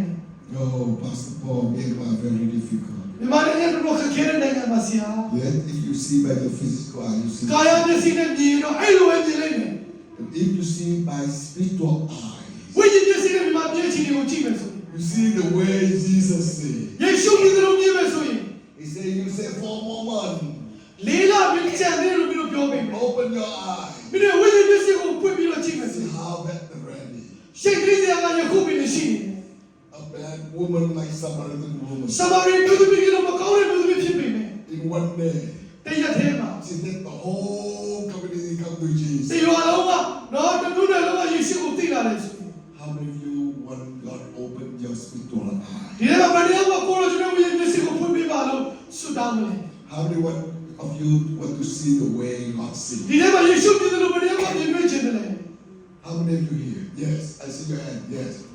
Please stand အလုံးစုံ up. မတည်ရ I want to pray for you. ဆုတောင်းခြင်းနဲ့ဆုံးဖြတ်ခြင်းဆုတောင်းပေးခြင်း I want to pray that God would open your spiritual eyes. ဝိညာဉ်တော်ဘုရားကသင်ရဲ့ဝိညာဉ်မျက်စိကိုဖွင့်ပေးဖို့ဆုတောင်းပေးခြင်း You will see the way God sees. ဘုရားပြည်သူမြင်နိုင်ပါမယ်လို့ဆုတောင်းပေးခြင်း Okay, everybody raise your hand and pray with me. အလုံးလည်းပြောပြီးတော့ကျွန်တော်တို့လိုက်ဆိုပါအောင်အားလုံးလိုပဲဆိုရအောင်နော် Dear Heavenly Father, Dear Heavenly Father thank you for your love. thank you for your love Thank you for creating me. thank you for creating me Very good. very good Thank you, Jesus. thank you Jesus You came and died for my sin, you came and died for my sin but you arose from the dead. but you arose from the dead You went to the heaven. you went to the heaven Prepare a place for me prepare a place for me and pray for me. pray for me And send Holy Spirit come send Holy Spirit come to teach me, to teach me to lead me, to lead me to guide me. to guide me Today, today I pray, I pray open my spiritual eyes. open my spiritual eye I can see the harvest I can see the harvest in Myanmar, in Myanmar in Yangon, in Shango in my community. in my community Open my spiritual eyes. open my spiritual eye I see the way you see. I see the way you see I see great revival come. I see great revival coming I see the harvest coming. I see the harvest is coming Hallelujah. hallelujah Praise the Lord. praise the Lord In Jesus' တ name. ကယ်ရှင်နာမနဲ့ဆုတောင်းပါ၏အာမင် Amen. Amen. အားလုံးဖျားရှင်ကောင်းကြီးပေးပါစေကျေးဇူးတင်ပါတယ်အချိန်တိုင်းကြာလာလို့တောင်းပါပါတယ်ဖျားရှင်ကောင်းကြီးပေးပါစေဆိုရင်ဒီလိုလူတွေပြင်ဆင်ထားတဲ့ကျွန်တော်တို့ဂိမ်းမုန်းတဲ့ ice cream